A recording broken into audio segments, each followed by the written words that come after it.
Chapter 8:15. After Bai Yunj took a shower and went upstairs to sleep. The butler of the Bayan Manor opposite had just returned from outside and looked at the brightly lit Backton Manor. Strange. The neighbor opposite was actually back? The butler had never known who the neighbor opposite was. All these years, he had never seen the lights on opposite, but today, it was on for the first time. What are you looking at? Fernans, who was talking to someone not far away, frowned. At this moment, the butler turned around and saw Elena and Lilia opposite Fernans.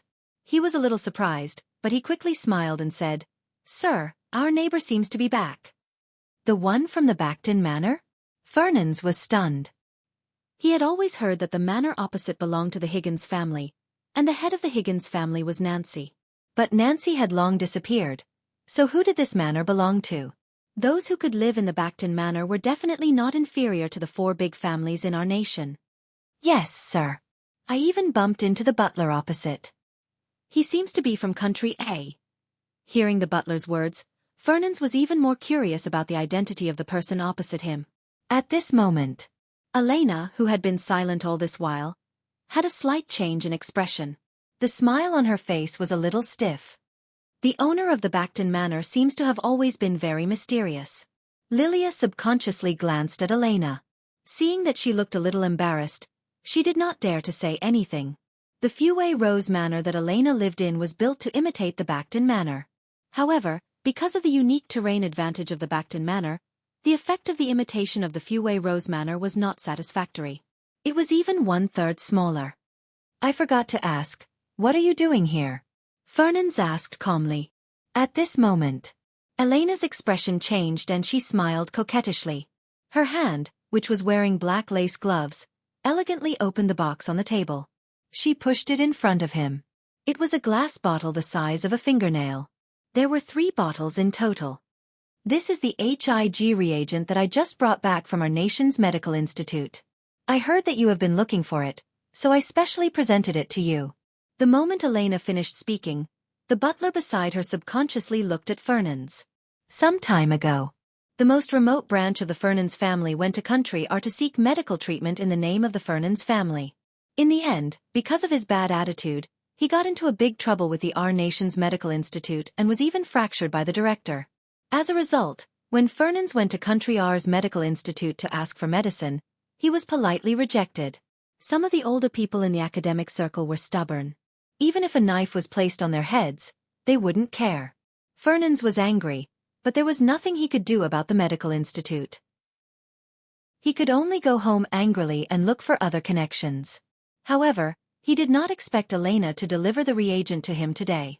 "This is my apology to you as Lilia's aunt." Elena smiled and said, "I hope you can forgive Lilia for speaking carelessly yesterday." Fernans glanced at Elena. Actually, Elena was only 2 years older than Lilia, but she was brave and resourceful. Fernans pursed his lips. "Butler." Hearing this, the butler immediately understood. He brought down a contract from upstairs and gave it to Elena. "Thank you for your gift, Miss Elena. Of course, I can't accept your kindness for nothing. This contract is a return gift." Chapter 8:16. Old Sir has always had a good relationship with my grandfather. If I accept your gift, he won't be happy. A dark look flashed past Elena's eyes as she smiled. These are 2 different things. After saying that, Fernans looked at her. "All right, I also want to know where you got this reagent." After all, our nation's medical institute had never liked to interact with the rich and powerful. It was all their director's bad habit. "My friend is from the International Musicians Association. She has a good relationship with the members of the medical institute and helped me get 3 reagents." A dark look flashed past Elena's eyes and she said, "If there's a chance, I'll introduce you." Fernans did not say anything. Elena knew that this matter was settled. She curled her lips and said casually, "I heard that a lady came to your house yesterday?" Fernans looked at her. "That's right. She should be quite an outstanding girl. Lilia also said that she met her at Neely University today." Hearing Elena say this, Fernans was also surprised. Neely University? That naughty girl from yesterday looked like an indecent student. She could still come to Neely University as an exchange student? Maybe the girl keeps a low profile. She looks like a very capable lady. Elena curled her lips and a strange glint flashed across her eyes. She continued, "Old sir, if you're free, why don't you go to Neely University tomorrow and get to know this lady better?" With that said, Elena did not disturb him further and left with Lilia. On the way, Lilia could not help asking, "Aunt, but I don't know where that girl is attending classes." "What does it matter? I've already gotten someone to check." After Elena finished speaking, she received a message. She looked down and could not help but laugh. Interesting. She's also in the computer department. Lilia looked up instinctively. She's in the computer department? Under normal circumstances, why would they arrange for someone to be in the computer department? 123 book website. This was Neely University's trump card, and the pressure was also the greatest. Hence, the school's psychological guidance room was mostly filled with computer department students. Since it's such a coincidence, you have to perform well tomorrow, Elena instructed. Lilia nodded and pursed her lips. I understand. Although she called Elena her aunt, she was the young miss of a side branch of the Angel family. If Elena thought she was useless, she could disappear into Neely at any time. Also, Elena had been going to the International Musicians Association a lot recently, and had taken a fancy to a talented young pianist. While passing by, Elena glanced at the Backton Manor with a gloomy gaze before retracting her gaze. The next day, at 9 in the morning, Si Chengyan had already called Bei Yunj several times. Master Pei, where are you? As soon as he answered the call, Si Chengyan was about to break down. Bei Yunj wiped her hair and said slowly, What's the matter?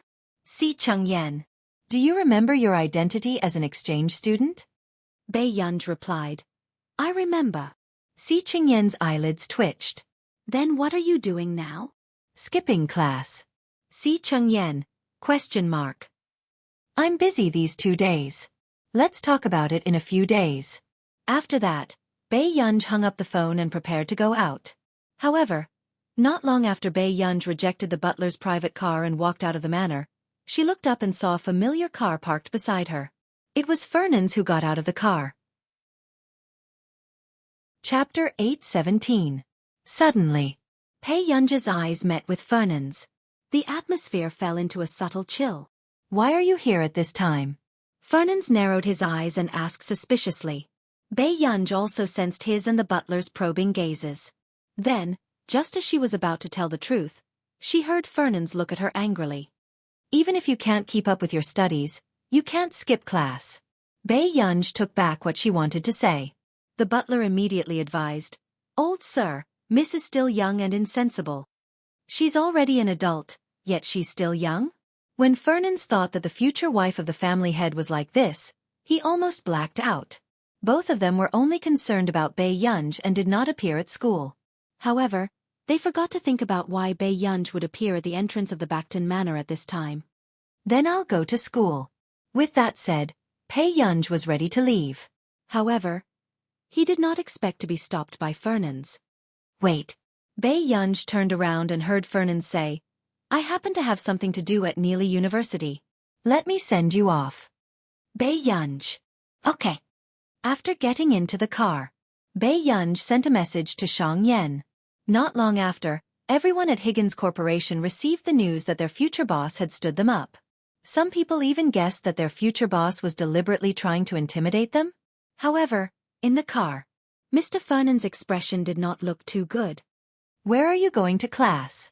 Bei Yunj said without hesitation, the computer science department. As soon as she finished speaking, Fernand's and the butler seemed to understand why Bei Yunj had skipped class. They did not know what Bei Yunj's high school and Neely University were thinking. A third-year student was sent to the computer science department as an exchange student? The computer science department of Neely University was famous for being crazy. It was said that the last place in the computer science department had transferred to another department because of the pressure, but in the end, he became the first place in another department. Fernand's wondered if it was still possible to turn around and send Bei Yunj back. Although he felt that Bei Yunj should study hard at this age, he did not want Bei Yunj to be tortured by the computer science department. Who chose this major for you? Fernand's asked. Bei Yunj thought for a moment. I should have chosen it myself. Fernand's and the butler. Then he couldn't blame anyone else. Along the way, Fernand's wanted to say something but hesitated. In the end, when he got out of the car, he could not help but ask, "Are you sure you want to be an exchange student in the computer science department?" "Yes." Bei Yunj had no choice but to take out the rolled-up information sheet from her pocket.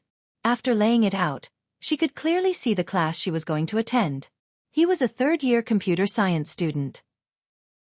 When Fernand saw it, he froze and was about to fight with the principal of Neely University. Wasn't this too much? Sending a third-year student to the third-year computer science department? Was this something a human would do? Just as Fernand was about to say something to Bei Yunj said, "Grandpa, I'll go to class first." With that said, Bei Yunj left. "Old sir, what do you think?" The butler, who was at the side, also felt that Neely University was deliberately targeting the exchange students from country A. "Let's go and settle the score with that old fool." Fernand's face darkened as he turned around and walked aggressively to the principal's office. P.S. Be good and remember the monthly ticket. Chapter 8:18. On the other side. The professor in class put on his glasses and looked at the name list in his hand. He frowned in confusion. When did an exchange student come to our school? This name list was placed on his table this morning. Bei Yunj.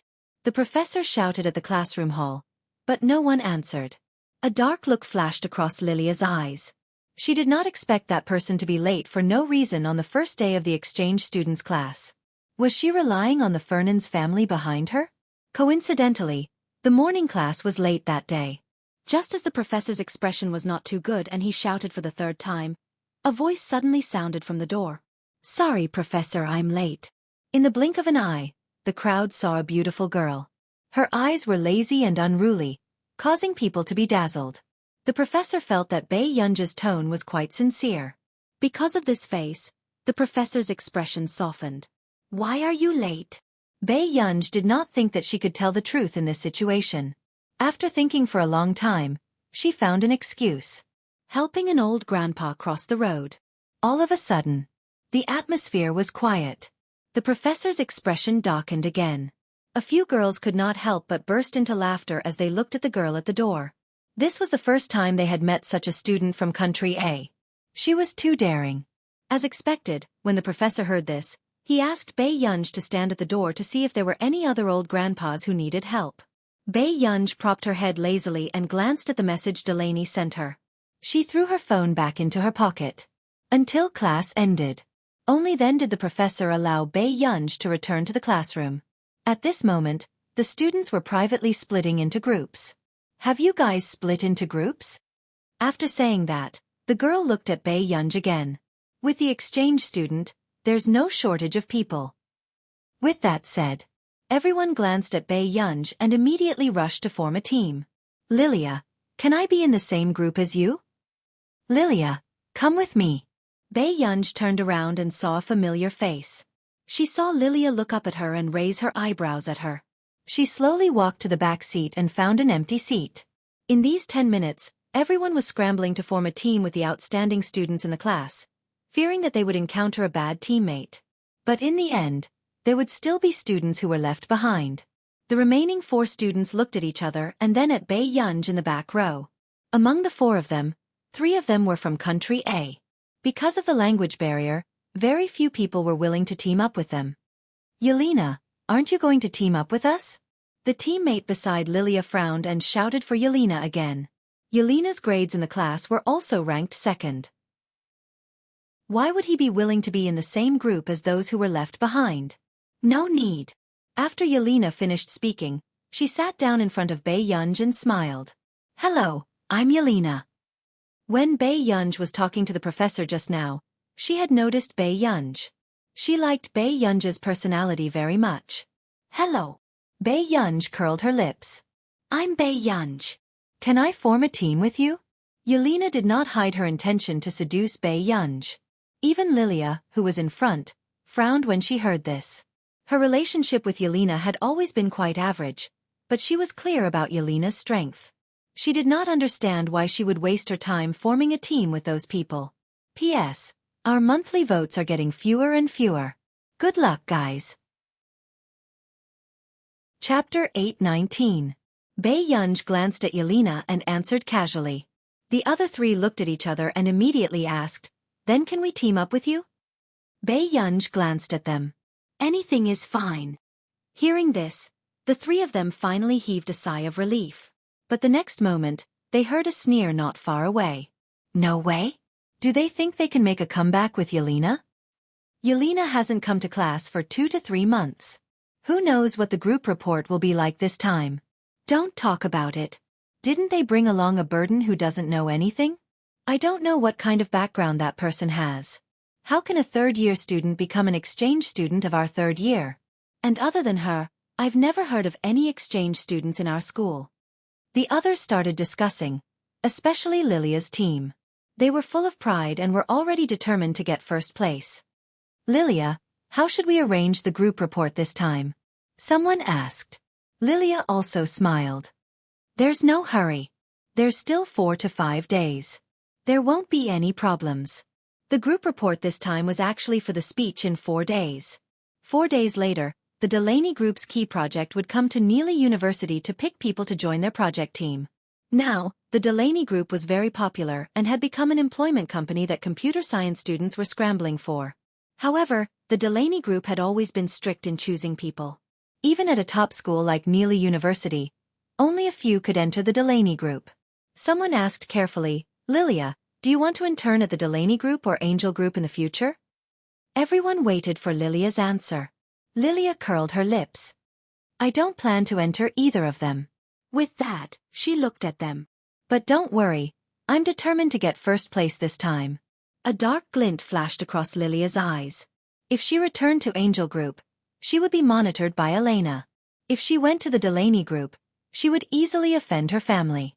Fortunately, she had already prepared a third path. Lilia had already found out that the Delaney Group was not the only one who came to their school to recruit people. It was just another organization that could not be made public. However, as long as she was chosen by the people of that place, even the Angel family or the Fernandes family would favor her. Therefore, she had to get first place. Afternoon. Bei Yunj had just returned to the classroom when she saw that the other 4 had already finished their work. She thought for a moment. "Don't you need me to do anything?" Yelena also looked at Bei Yunj and thought for a long time. Then, she held Bei Yunj's hand and patted it. "Go and get a glass of water for your team member." "Bei Yunj." "Okay." This was the first time that Bei Yunj had been suppressed. Bei Yunj walked out of the classroom with 4 cups in her arms. Not long after she left, someone suddenly grabbed her by the collar. "Where are you going for class?" Bei Yunj looked up and saw that it was her professor. "My team members are thirsty, Professor." The professor looked at Bei Yunj and remembered that Bei Yunj was a third-year high school student. Indeed, he couldn't be of much help with the team's report. He did not know what the school was thinking, throwing a third-year high school student into the computer science department. At the thought of this, the professor's face darkened and he walked towards the principal's office. He cursed. "This is too much. It's fine if you let those people from the math department poach our computer science department yesterday. Now, you actually threw a third-year high school student into our department." Chapter 8:20. At this moment, in the principal's office, the atmosphere was tense. "What are you doing here?" the principal couldn't help but ask. Fernandes was still sitting on the sofa, looking dignified. "Worrell, your Neely University is the top school in our nation. Are you so mean to the exchange students?" Worrell seemed to have thought of something and immediately retorted, "Stop talking nonsense. Our school treats everyone equally." Fernandes chuckled. "Treat everyone equally? Treat everyone equally? You don't treat the exchange students as humans?" The butler beside him looked down and didn't say a word. "What nonsense are you talking about?" Principal Worrell had a headache. He didn't know why Fernandes had come to find trouble with him today. "You're still not admitting it? Have you ever cared about the life and death of an exchange student here?" After Fernandes finished speaking, Principal Worrell thought that he was talking about Professor Bress. He couldn't help but feel guilty. "It's not that serious, right? It's not that serious?" Fernandes' face darkened. "If anything happens to that student, can you bear the responsibility?" Worrell was speechless. In the end, His voice weakened. I'll comfort them and give them some rewards. Fernand's expression improved slightly when he heard that. What reward? Principal Worrell said, a bonus. You think it's over just by paying some money? Fernand's eyes widened. How could the Fernands family lack this bit of scholarship? Principal Worrell found Fernand's annoying, but he couldn't show it on his face. He could only ask with a fake smile. Then what do you think we should do? Let's get a postgraduate degree and enter a key laboratory. Fernand's nodded in self-affirmation, feeling very satisfied. Little snail Chinese network. The butler's eyelids twitched when he heard this exorbitant demand. Principal Worrell was speechless. He really dared to say that. No. Principal Worrell rejected with a dark expression. Our school has never had such an example. Really? Fernand's leaned over and asked, then what if I donate a few more buildings? Principal Worrell said, no. Then I'll fund your school's laboratory? Principal Worrell suddenly paused and fell silent. Is your illegitimate son inside? Or your son's illegitimate son? Headmaster Worrell asked. Fernand's face darkened. Cut the crap. Principal Worrell smiled and leaned back on the sofa leisurely. Mr. Fernands, I'm really sorry. Mr. Delaney has already decided to fund our laboratory. If it were any other time, he might have agreed to Fernand's rude condition. But now, he didn't lack investors. As expected. Fernand's face darkened. Are you kidding me? He suppressed his anger. You don't agree, do you? Do you think your Neely University is the only good school in our nation? Good, very good. When that girl finishes her 3rd year of high school, I'll push resources to whichever school she wants to attend in the future. Hearing this, Headmaster Worrell suddenly sensed that something was wrong. Senior year? Isn't he a freshman? Principal Worrell asked. Fernan sneered. You're still pretending? My girl is only a senior high school student, and you dare to let her be an exchange student in the computer science department. We don't have any exchanges this semester, Shang said. Before Principal Worrell could finish speaking, he suddenly realized that something was wrong. Chapter 821. Principal Worrell suddenly had a ridiculous thought. The way he looked at Fernand's changed again and again, and the teacup in his hand almost shook. Who are you talking about? Principal Worrell felt that his voice was a little weak. Fernand sneered. Are you still pretending? Are you trying to deny it? Principal Worrell was speechless. He really could not believe that a new scientific researcher could be related to such an unreasonable old man's family. Did he make a mistake? Principal Worrell asked again stubbornly. The girl you're talking about is an exchange student from the 3rd year computer science department? Seeing that he finally admitted it, Fernand smiled. What else? At this moment, Principal Worrell's expression was distorted. He was extremely jealous. Why was this so? This guy was so rich, yet he could still bring such a scientific research genius home. Did he save the Milky Way in his previous life? Looking at Principal Worrell's distorted expression, Fernand's was puzzled. What do you mean by that expression? Don't tell me you have a grudge with my meanie? Principal Worrell listened to Fernand's call her his meanie and was both envious and wanted to punch him. He had never seen anyone who dared to call her meanie. How is that possible? Principal Worrell did not want to say anything more to Fernand's. He even felt that Fernand's was seriously ill. Did he need to donate a building and fund a laboratory to come to Neely University? If he was willing to come, Neely University could donate a building to the Fernand's family. Why do you think that? Why? That person needs you to donate to the university upstairs. Principal Worrell was really curious. Fernand's thought that Principal Worrell was looking down on Bai Yunj, so he immediately said in a boastful tone, What's wrong with donating a building? Our Mina's studies are poor, so is it a problem for her to be ordinary? Let's pick the books. Our girl is so good-looking. Even if she's a vase, she's the prettiest. The butler's eyelids twitched, and he could not help but look at Fernand's again. Didn't he say that the madam of the family could not be like Miss Pei, who only had a face? When Principal Worrell heard this, he did not know what expression to put on. There were probably not many people who could say that she was a vase. Suddenly, a dark look flashed across Principal Worrell's eyes before they suddenly became gentle. Actually, your family's girl can also come to our school. Fernand was surprised. He did not understand why Principal Worrell had suddenly changed his mind. Really? Of course it's true. You don't have to donate the building or fund it. Headmaster Worrell didn't dare to ask for it either. She was afraid that he would settle the score with her. However, when Fernand heard him say this, he immediately narrowed his eyes. Worrell, when have you been so polite to me? Previously, the Fernand's family had almost been admitted to Neely University. Fernand's son had spent a lot of money to make up for that point. How could Worrell be so understanding now? This. Principal Worrell froze. Subsequently, Fernand was shocked and angry. Old thing, don't tell me you've taken a fancy to my granddaughter-in-law? Why don't you take a look at how old you are? Can't you act like a human? Principal Worrell. Hold it in. Cultured people shouldn't make a move. No. Principal Worrell was so angry that he could taste blood in his throat. But soon, Principal Worrell reacted and suddenly stood up. What? Your granddaughter-in-law? Chapter 822. The butler beside him looked at Fernand, his emotions indescribable. He did not know who it was that angrily called for a family gathering and said that the daughter-in-law of the Fernand's family could not only have a face. He even said righteously that the Fernand's family never did anything like pulling strings. It scared the young masters of the Fernand's family so much that they even asked about their lover's education background. But now? Miss Pei did not say anything, and he came over to spend money to buy schools and resources for Miss Pei. He was probably more concerned than Miss Pei's parents. Now, he even admitted that she was his granddaughter-in-law.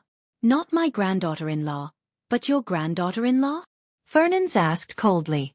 Principal Worrell wanted to say something but hesitated. His expression did not look too good. Was the Fernand's family burning incense? Why did all the good things happen to their family? Principal Worrell took a deep breath and asked kindly, Then I wonder, which biological grandson of yours it is? At the same time, Principal Worrell could not help but be excited. If that was the case, wouldn't he be half our nation? He's in a nation, Fernand said. Principal Worrell comforted him. It's okay. Even if he's in a nation, he's still our nation. No, because of some things, he took his mother's surname and his nationality is a nation. Fernand's eyes darkened. Worrell's expression froze when he heard this. Why are you so curious about our meanie? Fernand looked at him strangely. Principal Worrell coughed softly and did not dare to say anything. After all, if she wanted Fernand to know her true identity, she would have said it long ago. It would not be his turn to speak. Besides, he had signed the agreement with a nation.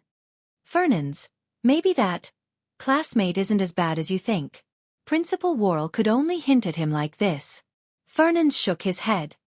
I don't think that girl has a good temper. She's probably a troublemaker. Principal Worrell was speechless. Can I have such a troublemaker as my granddaughter-in-law? Headmaster Worrell hated such people who did not know how lucky they were. After Principal Worrell sent Fernand off, the professor from the computer department slammed the door of the principal's office angrily. Headmaster Worrell hadn't even taken a sip of his tea. What's the matter? Principal, how can you place a third-year exchange student in our class? We're from the third class. Principal Worrell's eyelids twitched. He remembered that this batch of professors had not signed the agreement yet. It's only for a few days anyway. Just bear with it. After that, Principal Worrell didn't even open the door. He put on his earpiece and turned on the computer to watch the basketball match. The professor outside shouted for a long time, but when he saw that the principal didn't come out, his face changed. This was too irresponsible to the students. This was also the first time he knew that third-year high school students were sent to the third-year university as exchange students. How was this the style of a top university? The professor was angry for a long time, but he could only return to the classroom. Sitting in the car, Fernand recalled Principal Worrell's vague words to Bei Yunj. It was as if they didn't dare to recruit Bei Yunj into the school after hearing what he said. Fernand asked the butler in confusion, So that mean his studies are so bad that I can't get into Neely University even if I spend money? The butler smiled gently. Sir, it might also be because your words just now scared Principal Worrell. Chapter 823. Fernans frowned.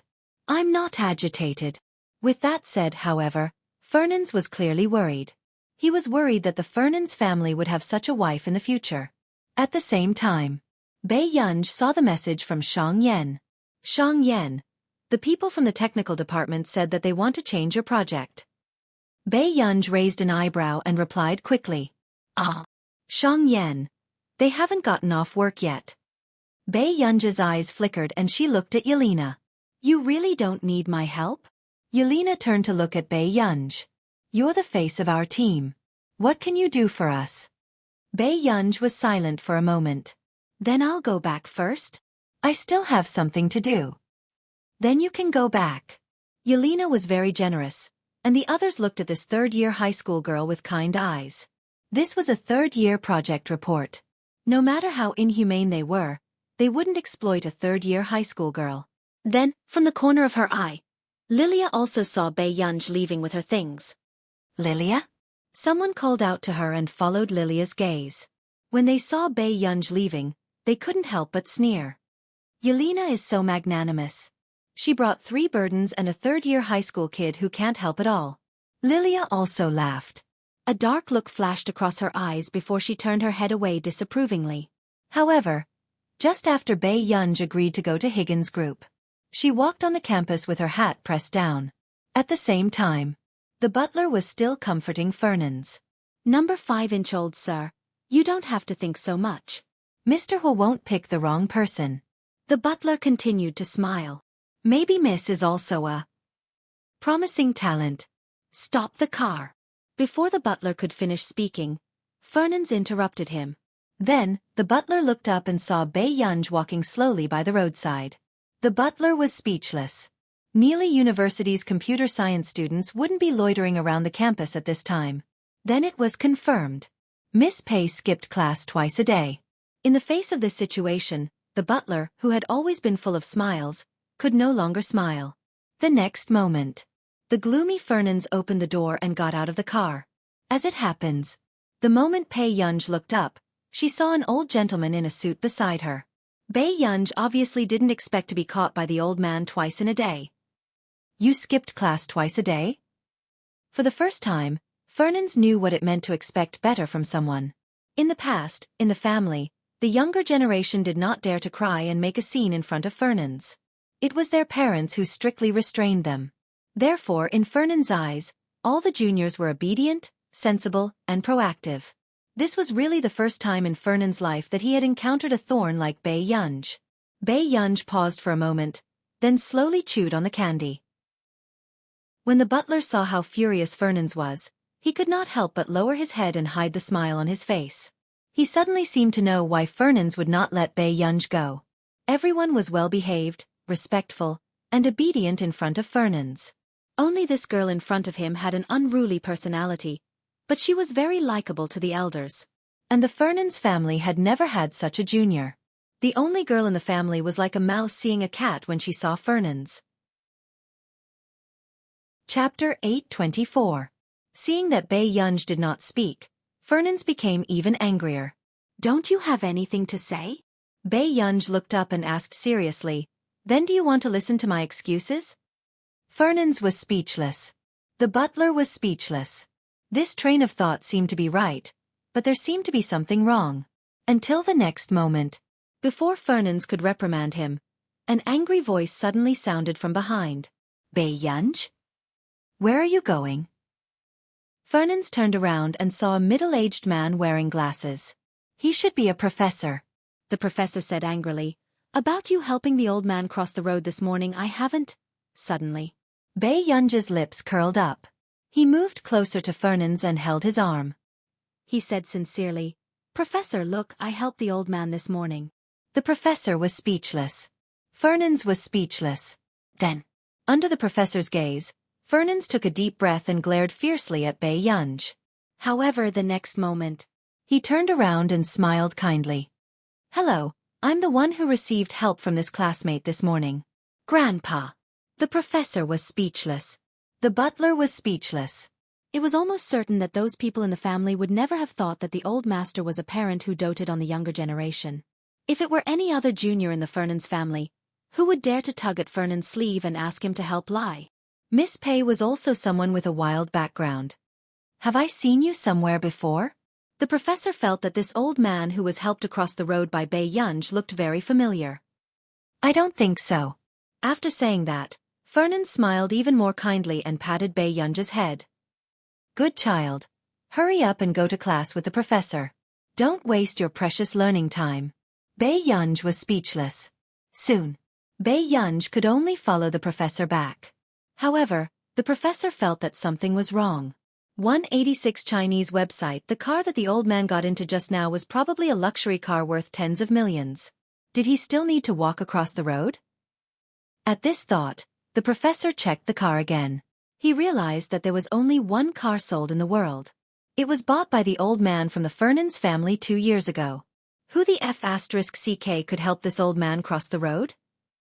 The professor was speechless. No wonder he looked familiar. He wanted to curse. The professor looked at Bei Yunj again. He roughly knew why Bei Yunj was put in this class. After Bei Yunj sent a message to Shang Yan, the people from the Higgins group, they knew that they had been stood up by their boss again. As expected of the boss, he was wild. After class, Bei Yunj was still sitting in her seat, flipping through the book in boredom. Suddenly, Bei Yunj felt the phone in her pocket vibrate. Then, she opened it. It was a message to her too. Do you want to call you? Seeing this, Bei Yunj's eyes curved as she replied to him lazily. Class is starting soon. Brother, can you give me 3 minutes? How could the man in Yuncheng not know that this little girl was doing it on purpose? He curled his thin lips and chuckled softly. Not long after, Bei Yunj received a message from the man. Pay attention in class. Bei Yunj raised her eyebrows and lazily rested her chin on her hand. She glanced at the chat history between her and Hua Shidu. This man almost only used online chats as a communication tool. He was a little cold. Only the last time he was drunk. P.S. It's the end of the month. Remember the monthly votes. Chapter 825. Yelena came over and flipped through the report. She felt that it looked familiar but also very unfamiliar. This was not just a little change. Almost only their original framework was retained and a large number of deletions were rewritten in the report. The entire report was filled with precise professional content that involved many fields. Even Yelena could not understand it. Yelena asked subconsciously, who was the last to leave? I think it's Bei Yunj. Another person hesitated for a moment. But as soon as he finished speaking, everyone fell silent and dismissed this thought. What a joke. They could not even understand this report. How could a third-year high school student write it?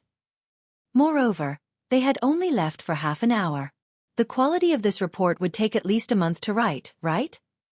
Just as everyone thought that they had been favored by the goddess of luck, they suddenly realized something else. The report was not just handed in. This was a high-level professional report. No one could explain it on the spot with confidence. Yelena, who was the last to go up and give this report? Someone asked softly. Yelena's eyelids twitched. She felt that she was not worthy of this report. Which god was doing a good deed without leaving his name? I'll give it a try. Yelena took a deep breath and looked at the report with mixed feelings. She was really not confident. 2 to 3 days passed. Lilia's team had also finished their report and could not help but relax. While chatting, Lilia suddenly asked, how are the preparations for Yelena's team? I don't think I've seen them recently. Who knows what they're up to? I haven't seen them for the past 2 days. Anyway, the group will be showing off this afternoon. Another girl could not help but gloat. I also want to know what Yelena can do with a few burdens. Ha ha ha, it's a car accident. If I were Yelena, I would be so angry that I would cry. 2 of the worst in the team and a third-year high school girl who doesn't know anything. What kind of trashy teammates are these? Hearing these words, Lilia's lips curled up. She did not treat Yelena as an opponent and her fear of Bei Yunj was dispelled. Lilia could not help but laugh at the thought of this. Over the past few days, he had observed Bei Yunj for a long time. Other than her pretty face, there was nothing special about her. However, Huashidu would get tired of her face sooner or later. However, it was a pity that Huashidu should have seen such a scene with his own eyes. Until the afternoon. The group presentation that everyone was nervous about was about to begin. According to the order of the draw, Bei Yunj was the last to go up to give a speech. Lilia looked at the number 4 in her hand. It was the third last speech. She laughed in surprise. Then, she glanced at Yelena and the others who had arrived late and were sitting in the last row. Suddenly, Lilia called out to the boy in front of her. Seni. What's wrong? Seni turned and asked. Let's change the order of the draw. I have more content to give. Lilia placed the note, 4, on the table. She wasn't worried that Seni would be unwilling. True enough. Seni was shocked to see Lilia right in front of his team. Everyone knew that Lilia's team was the strongest. If she was right in front of their team, wouldn't their team be cannon fodder? Sure. Thank you, Lilia.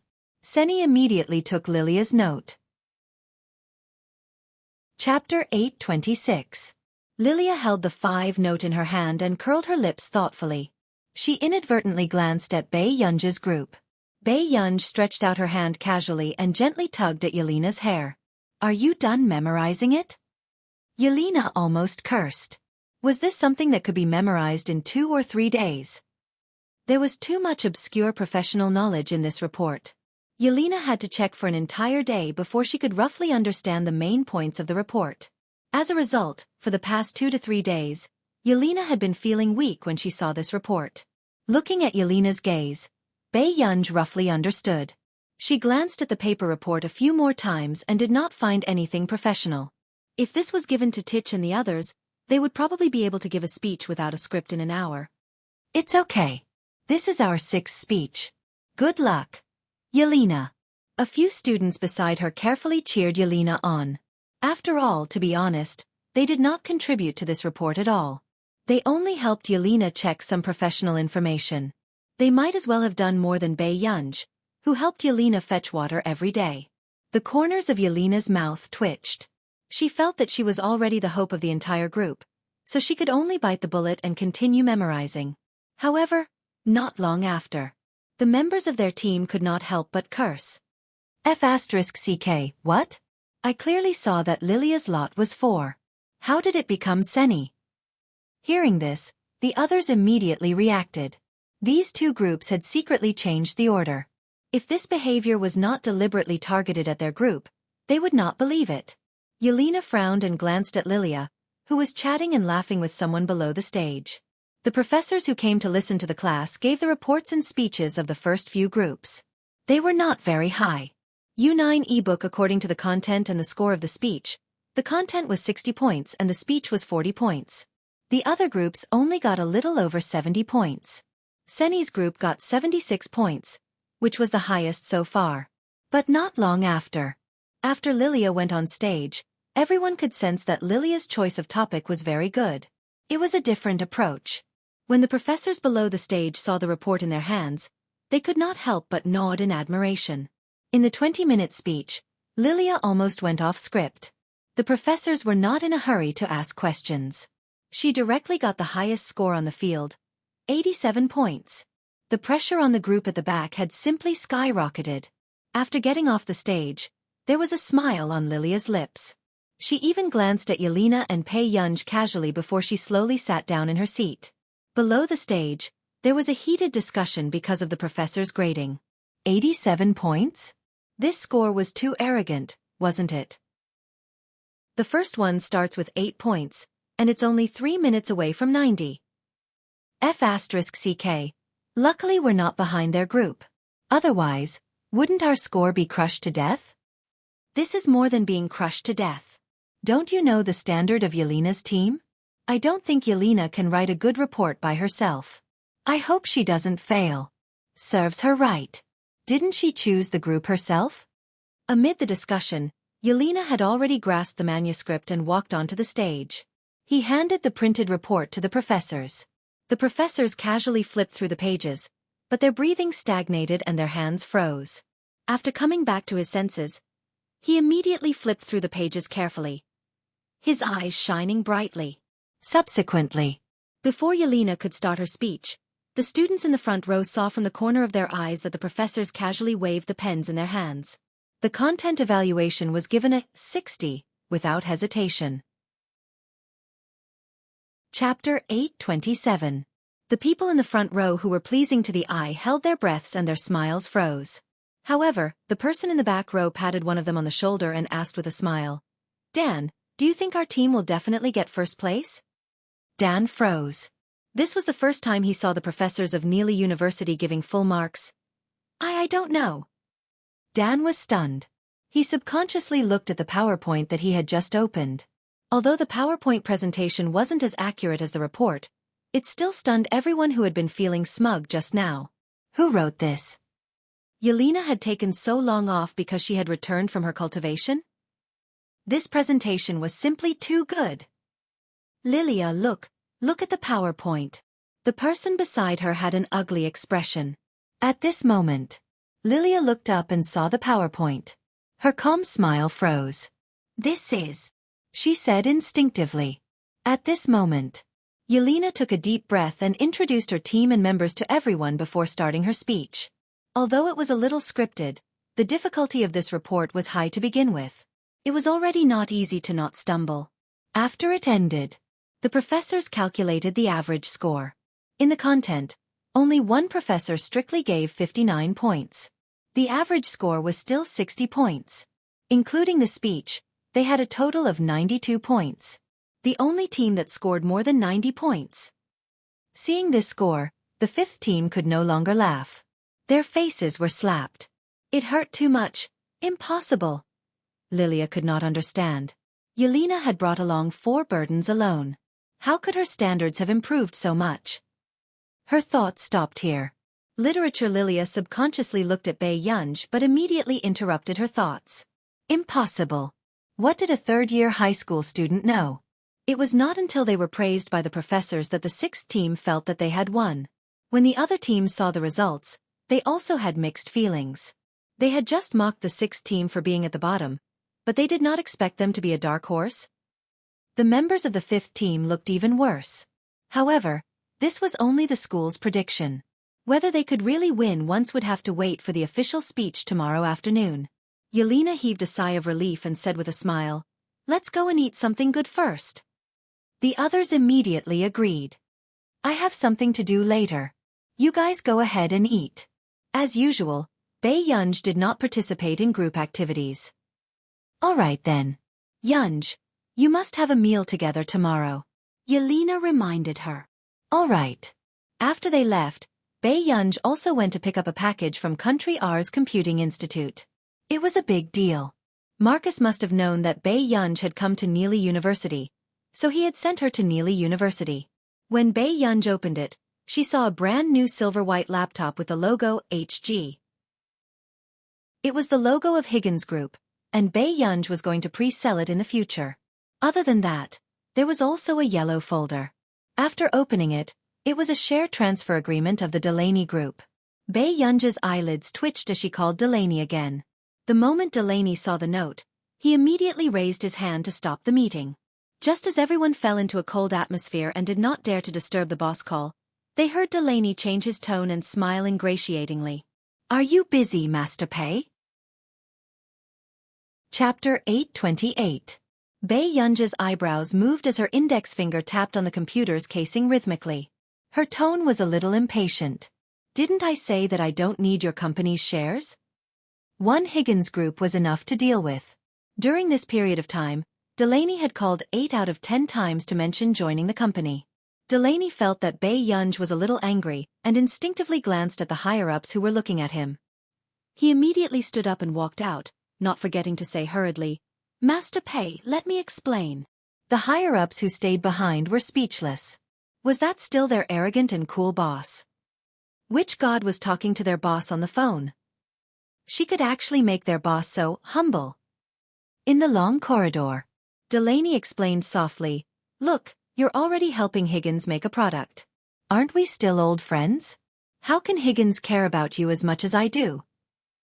At this point, Delaney felt sour. He didn't even know where Higgins had found Bei Yunj. The entire academic circle in our nation was looking for her, but they had actually found her. Delaney also felt that Bei Yunj was more concerned about Higgins Corporation than their company. He couldn't possibly watch the big boss run to someone else's camp, right? Bei Yunj was speechless. She finally understood. Delaney was competing with Higgins. I helped Higgins because Higgins is mine. Bei Yunj's tone was calm and she did not intend to hide it from Delaney. When Delaney heard this, his body froze. After a while, he suddenly regained his senses. Why, you're the future heir of Higgins Corporation? Bei Yunj replied, Delaney was speechless. Good fellow. The higher-ups of Higgins were actually spreading rumors outside that the new heir was Nancy's illegitimate daughter, and that she was a good-for-nothing who knew nothing. Who the F***ck dared to treat her as a good-for-nothing? Delaney could already predict how Bei Yunj would deal with those troublemakers. He could not help but tremble. Then, Delaney made up his mind. Yunj, just sign this agreement. This will only benefit you. Moreover, Higgins had been abandoned for so long. What kind of people were there in there? I can help you. I also hope that Delaney Group and Higgins Group can always maintain friendly cooperation. Bei Yunj's thin eyelids twitched, but she didn't say anything. Actually, she knew that Delaney had helped her a lot. Soon, she said, you've given me too many shares. Change it and send a copy to my email. Hearing this, Delaney felt that happiness had come too suddenly. He was so excited that he could not speak. All right, I'll get someone to draft the agreement right away. Very soon. The interior of the Delaney Group was in an uproar because of the mysterious partner. At this time, Bei Yunj had already returned to the classroom with her laptop. He saw that the other teams were still working overtime to edit the content of the report. Bei Yunj raised her eyebrows. She quickly withdrew her gaze and left the professor. When the members of Group 5 saw Bei Yunj, their faces became even more distorted. They actually lost to such a person. What's so great about that? Why is that person so arrogant? After Bei Yunj left, someone immediately said unhappily. Another person was also indignant. That's right. If it wasn't for Yelena, this group would have been doomed, all right? Lilia's expression darkened. At this moment, the others finally realized that these words had agitated Lilia. Chapter 829. Lilia, that's not what we meant. Then what do you mean? Lilia asked in return, leaving everyone speechless. Lilia pursed her lips. Continue to change it. Such content was like trash in front of Yelena's team. I don't believe that they wrote that report themselves. Someone said angrily. But we can't prove that they didn't write that report. They were indignant, but they did not notice that a dark look flashed past Lilia's eyes. The next day, everyone came to the classroom early to prepare. Yelena also increased her practice and was sure that there would not be any problems. She moved closer to Bei Yunj and said in surprise, Yunj, how much is your computer? It looks pretty good. The texture and craftsmanship are top-notch. Someone gave it to me. Bei Yunj said casually, if you like it, I'll get them to give it to you in the future. That's not good, right? I'll give you the money. The eyelids of the other team members twitched. It was their first time seeing someone want to buy a computer just because it was good-looking. Buy it and put it at home? Bei Yunj had always had no concept of living expenses. For example, the last time she recorded a variety show, she bought a watermelon for 100 yuan. She thought of a cheap price and asked tentatively, 10,000 yuan?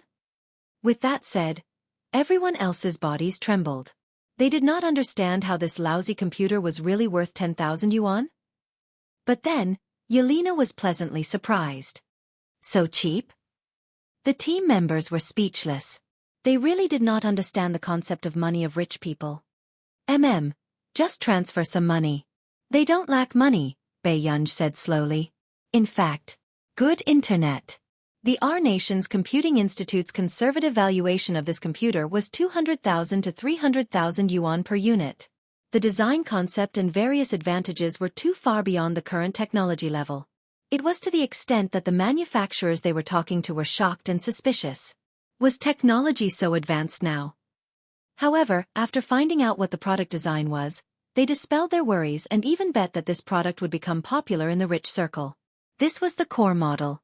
Of course, there were also ordinary models, but the cheaper ones were more than 20,000 yuan. After Yelena transferred the money, the more she looked at Bei Yunj's computer, the more she felt that Bei Yunj was really good to her. The others gradually realized that they really didn't understand the world of the rich. For the entire morning, the other groups were rushing to finish the content. Only the sixth group was chatting, which made the other groups jealous. Team 5's face darkened. This group of people was really too arrogant. At noon, Bei Yunj and Yelena went out for dinner together. One of the members called and said that he had something to do in the afternoon and could not be there. Then the USB flash drive you left with me. The man hesitated.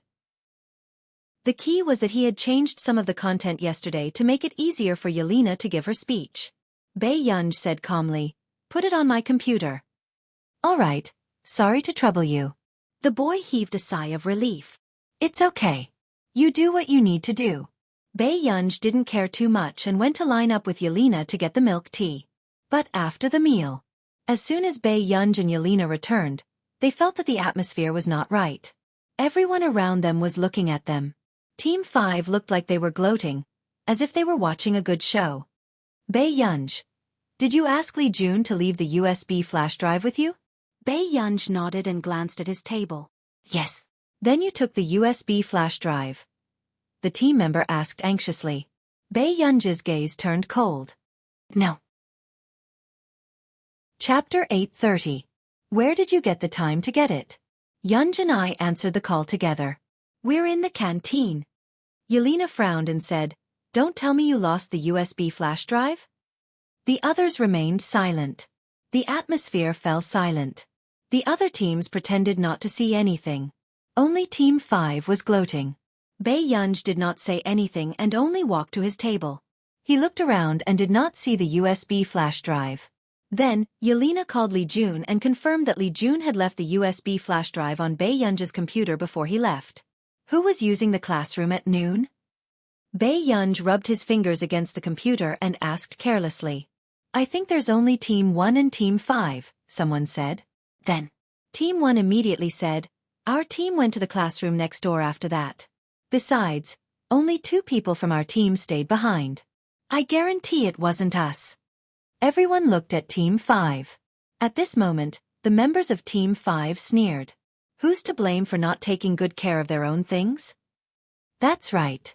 They can only blame themselves for not keeping a low profile. They've been smug for so long. Now, they don't even have a PowerPoint. Everyone knew the importance of a PowerPoint, especially someone like Yelena, who needed to rely on a PowerPoint. Without a PowerPoint, the entire segment would collapse. Yelena's expression was ugly. The member behind her also said softly, "Team 5 has been in our classroom from the beginning to the end." Yelena said in a low voice, "Do you know that this is theft? How can we sue you?" "What has it got to do with us? You lost your own things and you're still pushing the blame?" Someone from Team 5 immediately stood up and said mockingly, "Do you have evidence that someone from our team took it?" Actually, there were times when Team 5 left, but they were not so kind as to tell Team 6. "What should we do? It's almost time for the speech. Can the PowerPoint be redone?" Someone asked anxiously. "Mandarin Chinese, the materials are all with Li Jun." "It definitely won't work," another member said. "Tisk, if that report was really done by you, why don't you go off script? What's so difficult about it?" The girl beside her laughed, but her tone was full of ridicule. "That's right. Your report came from an unknown source. No one reported it. Do you think that it's so easy to get first place? Just get someone to do a PowerPoint presentation for you?" A dark look flashed across Lilia's eyes. She curled her lips and did not say anything. Suddenly, a clear and cold voice rang out. "Is no one going to admit it?" No one responded to his words. Her beautiful eyes curled up and her lips curled into a playful smile, but it was filled with hostility. "It's pretty good. Now that you're so tight-lipped, I hope that when we find out who you are, you'll cut the crap." Everyone raised their heads to look at the girl, but they were intimidated by the coldness in her eyes. His scalp went numb subconsciously. The people in Group 5 suddenly felt a little uneasy and looked at Wendy and Lilia. In their group, Wendy and Lilia were the last to leave. Actually, they were also wondering if it was done by someone from their own team. However, This matter itself was difficult to investigate. What's more, the surveillance cameras in the corridor were broken some time ago. Therefore, they didn't want to say anything. How much longer? Bei Yunj asked. Yelena's palms were sweating. 5 minutes. 5 minutes later he began his speech.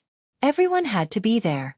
Bei Yunj's beautiful eyes darkened and she licked her red lips. My turn. Yelena didn't think that she could control this report at all. However, she didn't want to embarrass Bei Yunj. Chapter 831. Yunj, are you confident? Yelena wanted to say something but hesitated. She changed her words to the one that would hurt Bei Yunj the least. However, Bei Yunj replied lazily, I'm all right. Yelena was speechless. The other team members were speechless. They also wanted to have Bei Yunj's calm king's mentality. Yunj, you'd better. Before Yelena could finish speaking, Bei Yunj stuffed a small cake into her mouth. Then, she lazily placed the other books on the computer and fell asleep on her stomach. She was not afraid of crushing the computer at all. She even pulled up her hood to block the sun. Yelena was speechless. It was good that she slept. When Bei Yunj fell asleep, she would secretly go up and talk.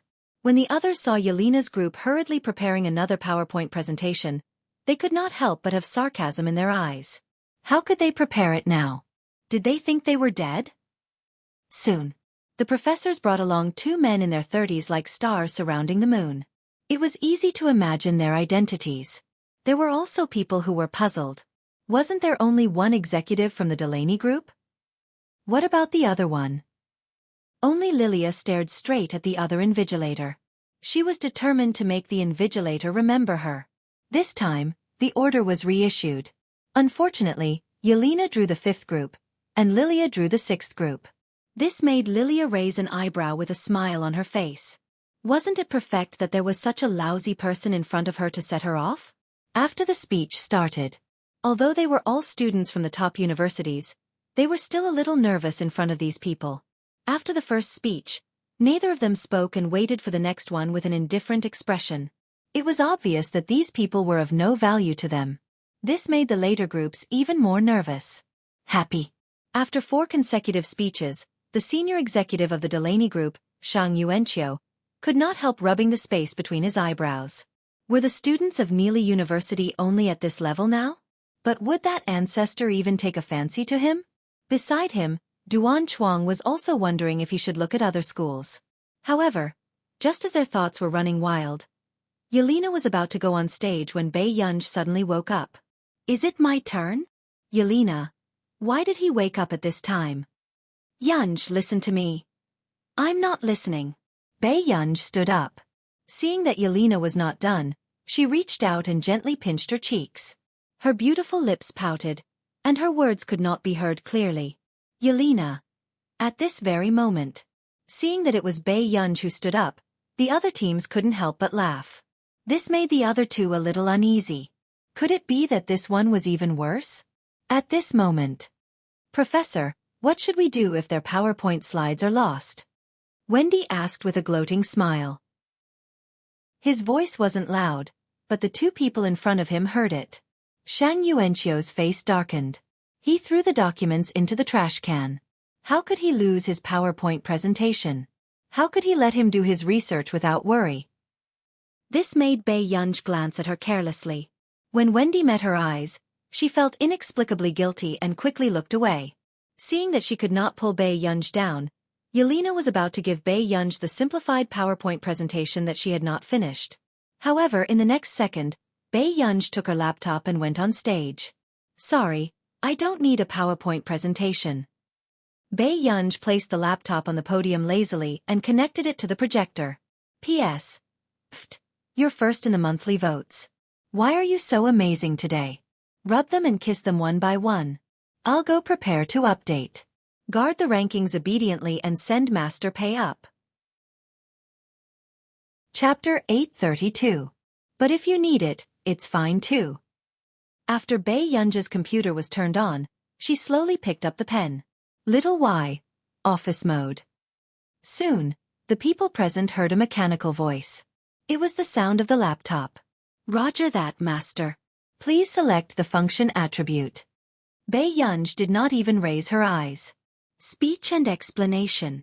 Yes, master. Office mode, speech and explanation mode has been activated.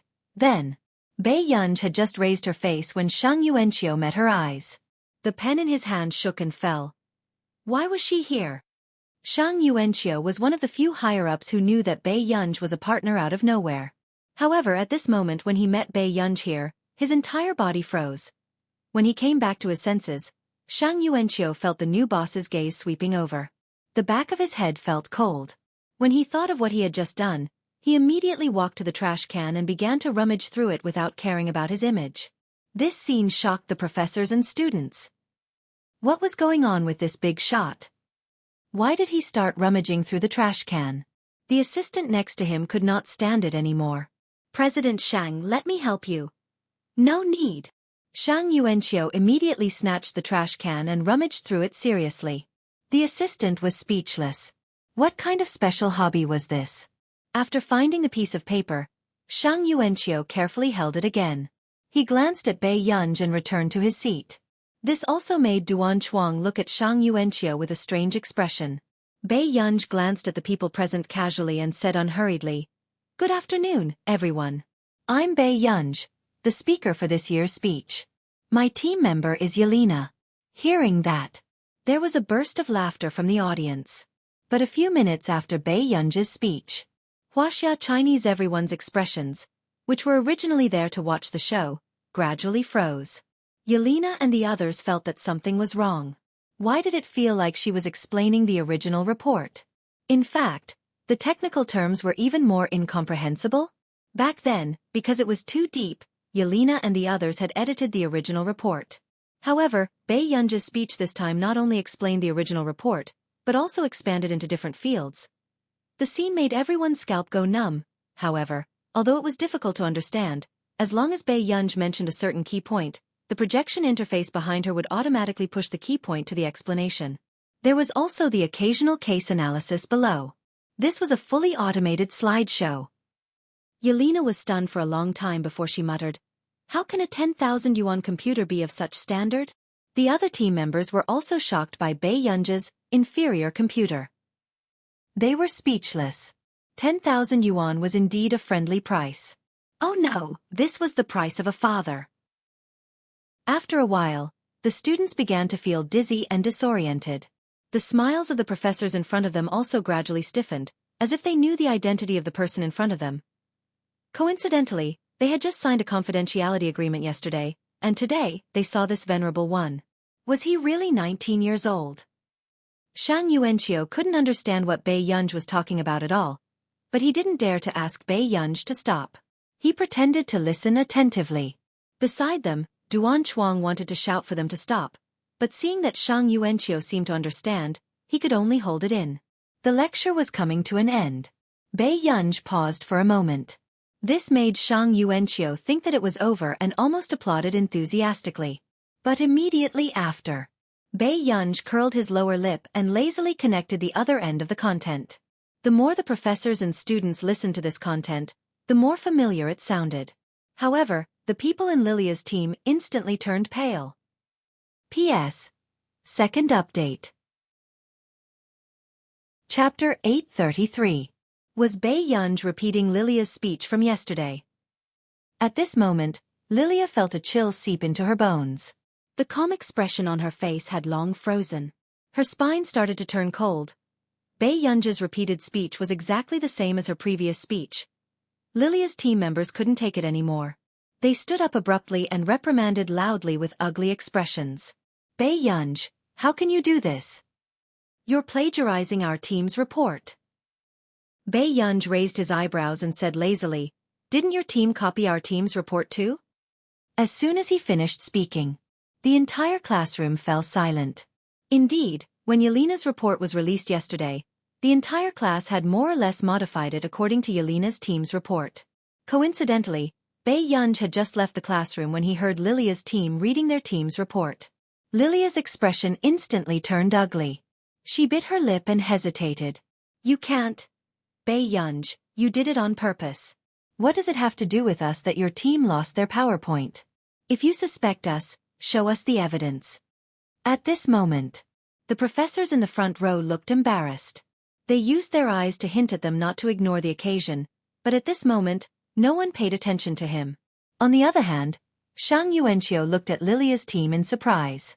There was no warmth in his eyes. He really didn't expect that someone would dare to pick a fight in front of him. Shang Yuanqiu smiled and pulled back the professor who wanted to stop the fight. He wasn't afraid of blowing things up at all. Aya, if a student has a misunderstanding, just say it on the spot. This matter of stealing someone else's PowerPoint is too immoral. Our Delaney group doesn't dare to accept such a person. As soon as he finished speaking, the people in Lilia's team panicked instantly. They immediately exchanged glances and decided not to admit it. They didn't want to miss such a good opportunity. Hence, 67 Wendy said sharply, Bei Yunj, who do you think you are? You're deliberately targeting our team without any evidence. If you don't give our team an explanation today, I'll go and find the vice principal. She said proudly, not only you, but also your team members' results will be invalidated. Bei Yunj licked her canine teeth and sneered lazily. What if I find evidence? Without waiting for them to react, Bei Yunj said gently with a smile, is the whole group withdrawing from school? As soon as he finished speaking, the professors felt a chill run down their spines. They wanted to stop the students who were shouting at Bei Yunj. Who the hell was this? Yes. If she couldn't produce evidence, would she be able to stand on the stage and provoke her so calmly? However, the next second, Wendy sneered and said confidently, if you find out who took it, then make the culprit drop out of school. What's wrong with that? Lilia's entire team seemed to have suffered a great grievance and clamored to cancel Bei Yunj's team's results. As long as Bei Yunj's results were cancelled, their team still had a chance to win first place. However, Bei Yunj casually took in everyone's expressions. She turned her head and rubbed the silver laptop in her hand. The corners of her lips curled up. Little G, I need a surveillance video of this afternoon. It's related to the non-recognizable faces. Soon. Another mechanical voice that was different from the one just now sounded. It was a younger female voice. Master, please wait a moment. The system is investigating. A few seconds later, the soft female voice sounded again. Master, Little G has already intercepted unfamiliar faces for you. There are a total of 3 people. Do you want to enter the short video to check? Chapter 834. As soon as he finished speaking, the hearts of the people in Lilia's team trembled. Their bodies stiffened as they stared fixedly at the brand new computer in Bei Yunj's hands. How was this possible? Which brand of computer would have such a device? The others did not know where this black technology came from. It could even be said that it was science fiction. Thus, everyone stared unblinkingly at Bei Yunj's computer. At this moment, Shang Yuanqiu seemed to understand why Delaney was willing to give up his shares and pull Bei Yunj to his side. He was probably going to dominate the entire field of artificial intelligence. Shang Yuanqiu felt a chill run down the back of his head. He felt that this new boss was more and more terrifying. Bei Yunj raised his eyebrows and casually glanced at the nervous faces of Lilia's team.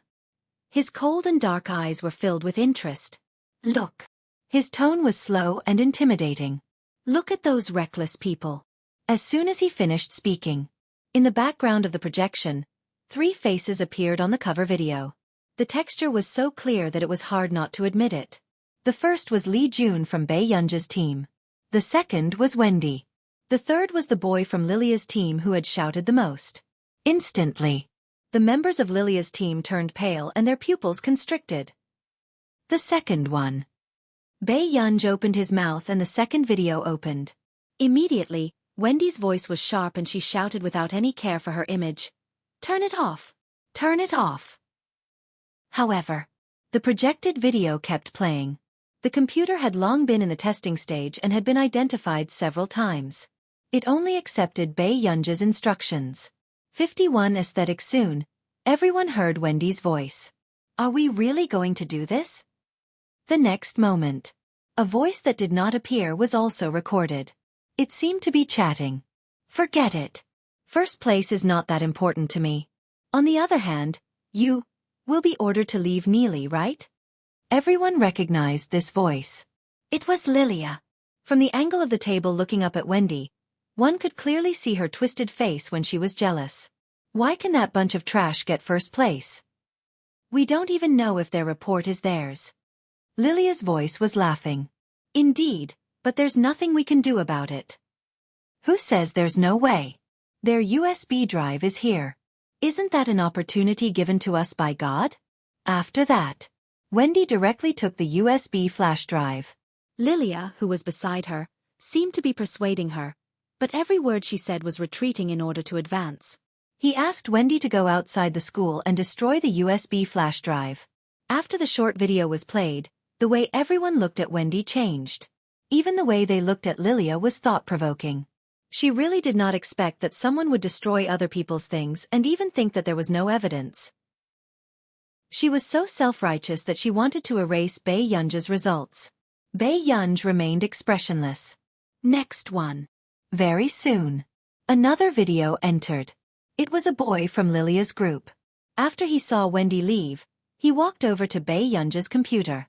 He sensed that Wendy had taken something, but he didn't say anything. In fact, he was the one who had shouted the loudest just now. Bei Yunj rubbed the four corners of the silver-white computer. It looked like a decorative design. But in fact, it was embedded with the most advanced pinhole miniature camera from Country R's Computing Institute. There were a total of 27 of them. Bei Yunj had specially gotten someone to modify them. The cost of each pinhole miniature camera was about a few million yuan. In order to make the most perfect angles, more than 10 of them had been destroyed. Even Marcus felt the pinch and felt that Bei Yunj was a prodigal. Of course, such equipment would not be available for sale at that time. P.S. There are still 2 more updates. Be obedient and hold on to Master Pei's monthly votes list. The free chapters are in the monthly votes lottery again. Obedient people can go back to the lottery. Chapter 835. Actually, very few people would be so bored as to install pinhole cameras on their computers. Unfortunately, Bei Yunj was one of the few. In her previous life, when she first joined the company, her computer was often touched by others. Bei Yunj felt that it was not clean enough, so she asked the Research Institute to install more than 10 pinhole cameras. And a few months ago, they could always catch a few people who stole business secrets. After that, no one dared to touch Bei Yunj's computer anymore. Drop out? Bei Yunj's voice ruthlessly hit their hearts. Lilia and the others stiffened, but their legs were weak. And Yelena felt that Bei Yunj was a hidden god. The technology level of this computer could be directly borrowed from a sci-fi film crew. 10,000 yuan could buy this computer, right? The other members of Bei Yunj's group started to envy Yelena. When Bei Yunj came on the first day, only Yelena was close to Bei Yunj. She had bet on the right thing. Lilia did not say anything, but no one noticed that she had just sent a text message to someone else. You! Wendy bit her lip and refused to admit her mistake. I only took your USB drive. Do you have to be so calculative? Bei Yunj did not say anything, but someone beside her said, You also know that you took someone else's USB drive? What kind of dog is this? Do you think someone owes you? These words made Wendy's face turn green and red. She glared at the girl again. Bei Yunj, actually, this is not a big deal. What do you want? As long as you don't make Wendy drop out of school, I'll try my best to satisfy you. Lilia suddenly smiled. Bei Yunj raised her eyebrows playfully. What if I want you to drop out of school? Instantly, the smile on Lilia's face froze. She did not expect Bei Yunj to be so ungrateful. Guangxi. However, in the next moment, someone ran in from the door, panting. Lilia, and the exchange students who just arrived, please follow me to the vice principal's office. Hearing this, the other professors' expressions changed. When did the vice principal come back? The professors wanted to stop Bei Yunj, but they couldn't show it in front of the students. In the end, they could only push a professor out and quickly call Principal Worrell. The vice principal probably didn't know who this exchange student was. If he said something wrong, wouldn't all the connections they had built up all this time be for nothing? Seeing this, Shang Yuanqiu didn't dare to act rashly. After all, Bei Yunj didn't even look at him from the beginning to the end. But he couldn't help but feel anxious. The Bei Yunj to be called Bei Yunj to be called to Bei Yunj. Then Pei Yunj must have offended the angel family this time. Yunj to Bei Yunj to be called to be called to be to be called to be called to be called to be called to be called Bei Yunj of Bei the of Bei to be called to be called to Bei to be to the to be called to be to be called to be to be called to TSK. When Lilia went out just now, she looked so happy. In the corridor, Lilia looked at Bei Yunj and suppressed the jealousy in her eyes. She said word by word, "Miss Pei, you probably don't know that I'm the second daughter of the angel family, right? You think you're smart and want to be in the limelight, but you're actually courting death." Miss Angel. Bei Yunj spoke slowly. When Lilia turned her head, she sneered softly and said in a casual and unruly tone, "Before you say anything, you should think carefully. Who do you think you are?" As soon as she finished speaking, Lilia's face was ashen and gradually distorted. Chapter 836. At the Vice Principal's office.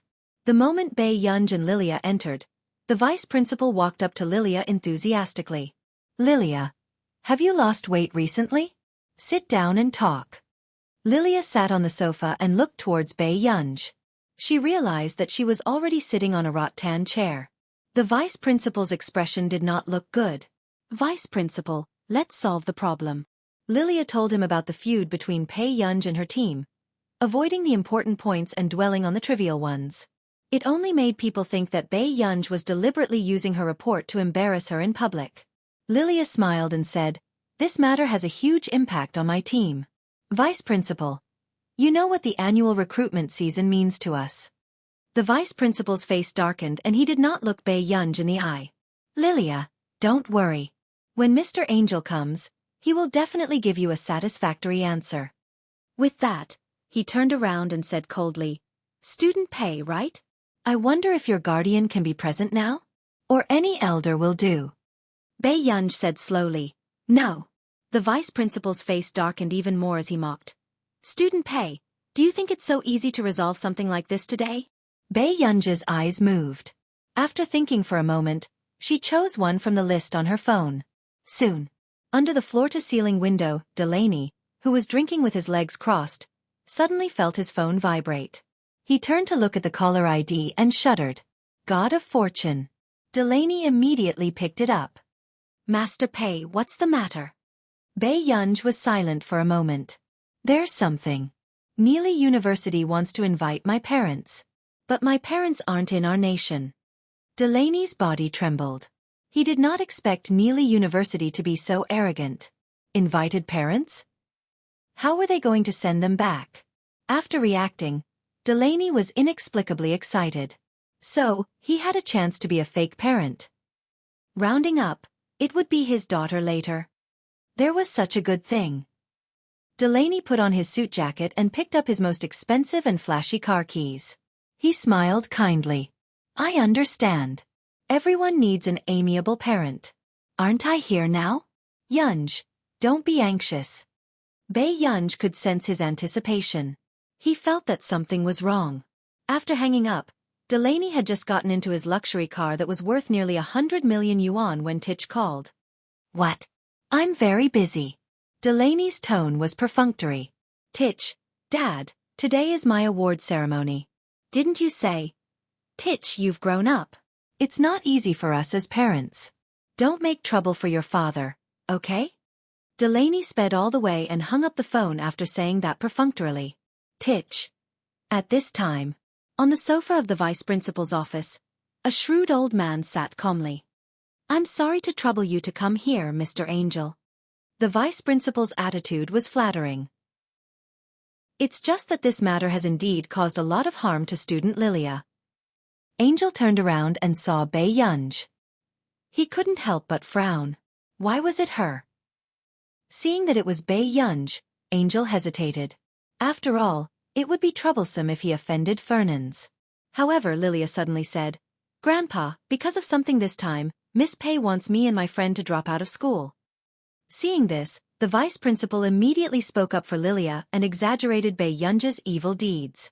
This made Angel's expression darken as he asked in a low and dignified voice, "Miss Pei, you want my granddaughter to drop out of school?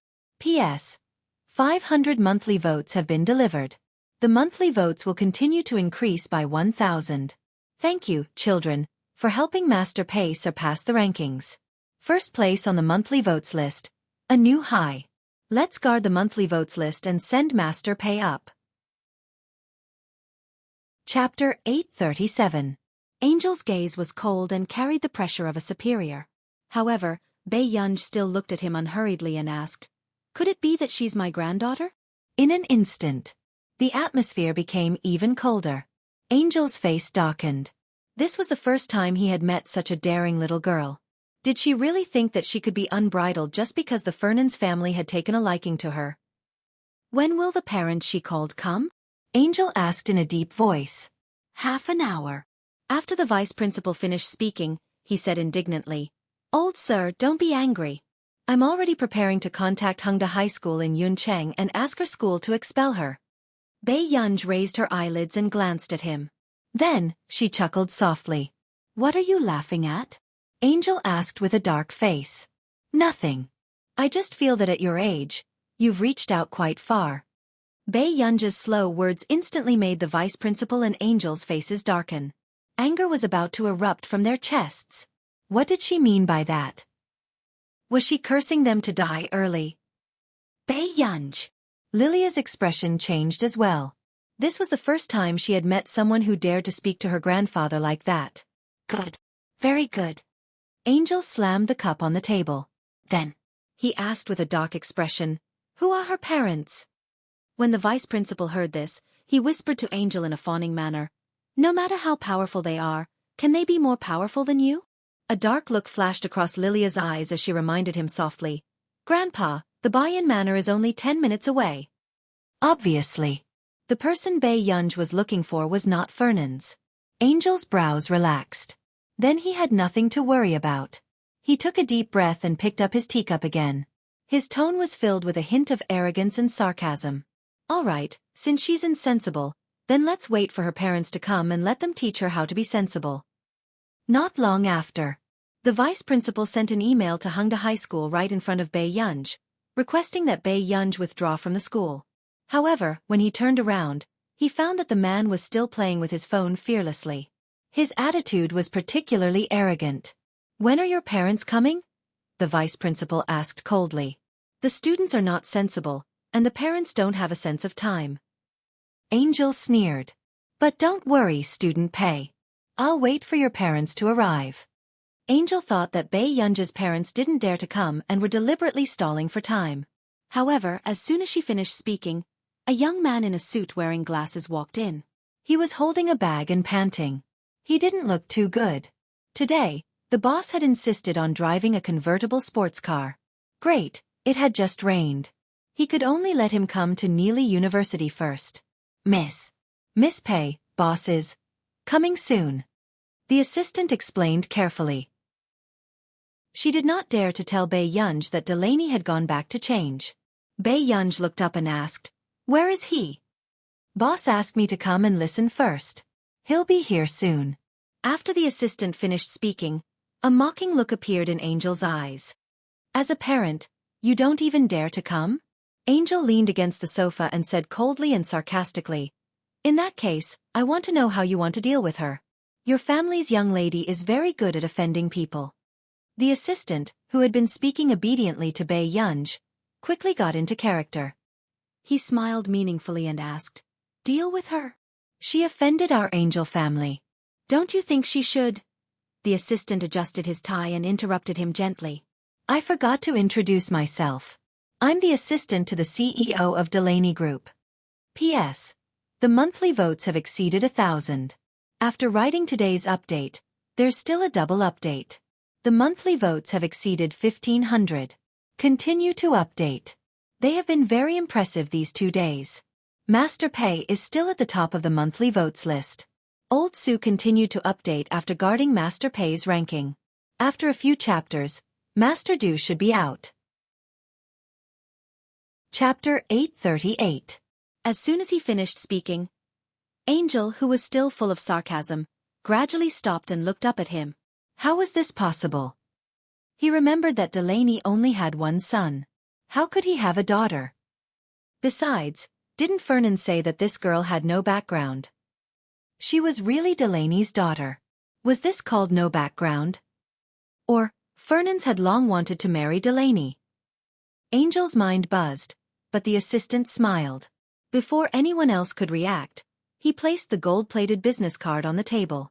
This is our corporation's legal number. Mr. Angel, please accept it. Then the assistant smiled and said, the corporation hasn't fought a lawsuit for a long time. The legal team has been very free recently, so don't worry.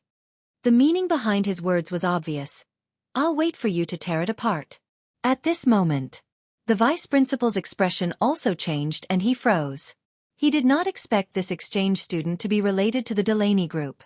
The scientific research field had been in a slump for the past 2 years. Before the Higgins family fell behind, the Angel family had always been the dominant one. Although the Delaney group was known as the #1 in technology, it was still a small family and a new corporation. However, for so many years, the Angel family's scientific research had not been able to cause any big waves. Therefore, when Delaney bought the patent for a sky-high price and started a new project, the Delaney group almost set off the mainstream of technology. After a beautiful turnaround, the Angel family had no way to fight back. This year's asset evaluation was on par with the Angel family's Angel group. You! Angel's expression did not look too good. Everyone knew that the Delaney group's legal team was definitely the best in the country. They had never failed for so many years. They used such a team to resolve campus disputes. The vice principal knew how to read people's expressions and immediately smiled. It's a misunderstanding. It's all a misunderstanding. Actually, it's all a conflict between students. There's no need to take it seriously. He beat around the bush. Mr. Delaney's career is rising now. I don't think he'll find an opponent for himself over such a small matter, right? As soon as he finished speaking. Soon, a voice sounded from outside the door. Who said it's a small matter? Everyone turned around and saw Delaney in a suit and leather shoes. He straightened his back and had 7 or 8 bodyguards behind him. His aura was oppressive. How was this a school visit? He was clearly here to cause trouble. Bei Yunj. She had asked him to come to school, so why did he bring so many people with him? Yunj, how is it? Did you suffer any grievances? Delaney did not even look at the person opposite him. He immediately showed concern for Bei Yunj with a kind gaze. Bei Yunj. No. That's good. Delaney nodded in satisfaction. When he turned around, he realized that the person opposite him was very familiar. Mr. Angel? Delaney raised his eyebrows and smiled in surprise. I didn't expect to see you here. Angel couldn't sit still either. This is your daughter? When Delaney heard that, he was secretly happy. She couldn't hide the smile on her face. How could that be? Actually, Miss Pei is considered my friend. Your friend? After Angel asked, Lilia's face froze. She didn't expect Bei Yunj to hook up with Delaney. Then before Angel could speak, the little assistant said enthusiastically, Boss, old Mr. Angel wants you to deal with Miss Pei. Chapter 839. Hearing this, Delaney's eyes turned cold as he asked with a cold smile, Deal with it? I wonder what Yunj did to make you so angry? The vice principal was the first to speak. It was Bei Yunj who wanted Lilia to drop out of school, so this misunderstanding happened.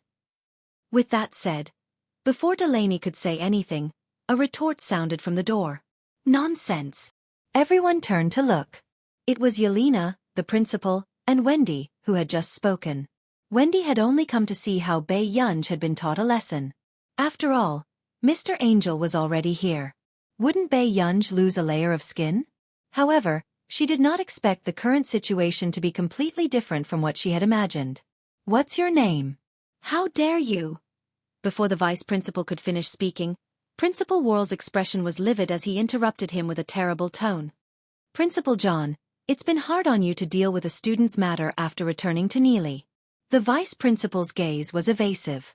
When he was placed in Neely University, everyone knew that he was from the Angel family. This time, hearing Principal Worrell say this, he felt even more guilty. Principal Worrell, I just think that this student's behavior is bad, so we must... Shut up. The veins on Principal Worrell's forehead were starting to pop. Usually, it was fine if John was biased occasionally, but he could not be bothered. But now he even dared to touch him. "Yelena, continue," Principal Worrell said. "This matter. It's clearly because Wendy and Lilia stole our team's USB flash drive." Yelena did not hide anything and repeated the entire matter. She added, "If you don't believe me, we still have a video." Instantly, Lilia and Wendy could not stand still. "Principal Worrell, my granddaughter has been studying here for 2 years. Why do you have to make such a fuss in the 3rd year? Just get Lilia to apologize and punish her." After knowing the truth, Angel changed his words and said in a low voice, "I hope Principal Worrell can give me some face." With that said, the sound of a mineral water bottle being crushed abruptly rang out from the side. In the blink of an eye, he saw Bei Yunj standing up casually and throwing the crushed mineral water bottle into the rubbish bin. Her bright and languid eyes were filled with coldness. His intimidating aura made people inexplicably fearful. Without saying a word, Principal Worrell felt inexplicably terrified. Principal Worrell felt his scalp go numb. Was this a joke? If he gave Angel face, who could appease this ancestor? After regaining his senses, Worrell immediately said, "John, from today onwards, you are suspended from all positions in the school." Lilia and Wendy were involved in serious matters and were dealt with according to their own will. As an insider, Paul has seriously disrupted the school's discipline and will be penalized once. Instantly. Not only the students, but even Angel and the vice principal's expressions changed. It was clearly a small matter, so why did it become so serious? Because of Delaney? However, Delaney Group and Angel Group were still on par with each other. Why did Principal Worrell have to be so ruthless? Suddenly, Principal Worrell walked over to Bei Yunj and greeted her warmly. "Hello, classmate Pei." However, he couldn't help but feel uneasy. "How was your experience in school these past few days?" He had almost caused trouble in just one afternoon. Bei Yunj glanced at him and smiled lazily. "Not bad. Your school even sent my high school a letter of expulsion. If not for the fact that I entered high school through donations, I would have found it quite scary. P.S. Third update. Chapter 840. Principal Worrell's smile froze. If not for the fact that there were people present, he would have blown John's head off. In order to get Zhong Shenglin and Marcus to relent, how much effort had he put in? He had gone to the square for afternoon tea in the afternoon, and this dog dared to send a letter of expulsion to his school? Did he know how much he had spent to get Bei Yunj to become a professor at Neely University? "I'll get someone to change it immediately." "Student Pei, don't worry about this," Principal Worrell said immediately. At this moment, Delaney could not understand Bei Yunj anymore. With her standard, she even donated a building to enroll? Did the big boss have so many tricks up his sleeves? "I still have something on, so I'll go back first." Bei Yunj said goodbye politely and walked out. Delaney immediately chased after her. "Master Pei, are we still going to recruit people from Neely University in the future?" "Up to you." Just as Bei Yunj finished speaking, someone walked over. "Hello, Student Pei. I'm Duan Chuang, the Deputy Chief of CI-7 Neely Branch. I wonder if you're interested in CI-7. Duan Chuang handed the name card to Bei Yunj. Delaney glared at Duan Chuang fiercely for poaching people back then. Duan Chuang turned around and saw Delaney's hateful gaze. This person looked familiar. "No need. I won't be staying in Neely for long." Bei Yunj's eyelids twitched. This was the first time Duan Chuang had been rejected. He was stunned for a long time before smiling. "In that case, here's my name card. You can contact me if you need anything." With that said, he handed the name card to Bei Yunj. After Duan Chuang left, Delaney said sourly, "Master Pei, where did so many people come from?" "I don't know." Bei Yunj stuffed it into her pocket. After entering the classroom, she put the name card in Yelena's book. Coincidentally, from today onwards, she did not have to return to Neely University. In the principal's office. "Principal Worrell, are you going to embarrass the Angel family like this?" Angel's expression turned ugly. "Don't you already know what your granddaughter has done?" Worrell asked. "But that's my granddaughter, Headmaster Worrell. Are you willing to side with the Dreeny Eye and offend me?" Angel questioned. Worrell took off his glasses and said calmly, "As an academic, I don't understand the conflict between you and Delaney. But I'm on Bei Yunja's side this time, not any of you. Hearing this, Angel suddenly froze. He asked instinctively, what's so scary about Bei Yunj? Worrell looked at him deeply. She's the one you should be most afraid of. As a friend, I have to remind you not to provoke her. Otherwise, you will find that no one can help you when the time comes. After that, Worrell ordered them to leave. When they returned to the classroom, everyone realized that Lilia had really transferred schools. She was transferred to an aristocratic school that the Angel family had invested in. At the door, Wendy grabbed Lilia's hand in a sorry state. Yaya, can you bring me along? I've been expelled too. I don't know where to go. Lilia's face darkened as she flung her hand away, her eyes filled with disgust. Bring you along? Can you afford the tuition fees of an aristocratic university? Wendy's face turned pale. Just as Lilia was about to leave, Wendy gritted her teeth and said, But I can help you do anything. As long as you help me. Lilia suddenly stopped in her tracks, a dark look flashing across her eyes. P.S. Fourth update. I'm making up for it. Be obedient and vote more monthly to stabilize Master Pei's ranking. It's easy to drop in the first few days of the month. Old Sue will go and make up for it first. Thank you for your support. Chapter 841. Lilia's eyes were filled with resentment and indignation. She did not expect that Bei Yunj, who did not have any family backing him, could really make her drop out of school. Principal Worrell had even eliminated the Angel family's connections in Neely University. In the future, it would be even more difficult for the Angel family to do anything. She glanced at Wendy coldly and suddenly smiled. Sure, I'll pay for your tuition until you graduate. How about that? On the road, Bei Yunj looked at the computer in his hand again and held it in. You're really heavy, do you know that? With that, Bei Yunj realized that the system was installed in the computer and would not automatically turn on. He had to make it as soon as possible, no matter how much it cost. At this moment, Marcus called. Bei Yunj placed the laptop on the stone tiles of the flower bed. As soon as the call connected, he heard Marcus ask, Gur, have you tried the dual system outside? He had received several calls in the afternoon, all asking about the new product. The dual system was a project that Bei Yunj had been working on since his previous life. However, the original product was a dual system robot. The Y system was a normal system, but its level was beyond current scientific research. As for the G system, it was an in-depth model. Not only was it extremely private to the user, but some of its hidden functions were terrifying. Most importantly, the Gemini system could accurately recognize human emotions and language. Its imitation ability had reached the peak of artificial intelligence. Bei Yunj replied leisurely, it's too heavy. When can we get the materials? Marcus' eyelids twitched. Do you really want such good special materials? Bei Yunj's special materials to make a robot were hard to come by. Otherwise if it breaks, we'll have to make another one. Bei Yunj added, it's very expensive. Marcus was speechless. Why didn't you consider the price when you were playing with more than 20 miniature pinhole cameras on the computer? Marcus put on a fake smile. But I think, with the cost of the materials you want, you can make dozens of robots for fun. Bei Yunj pretended not to hear her and asked again, when will it be available? Marcus. Wait for another 2 weeks.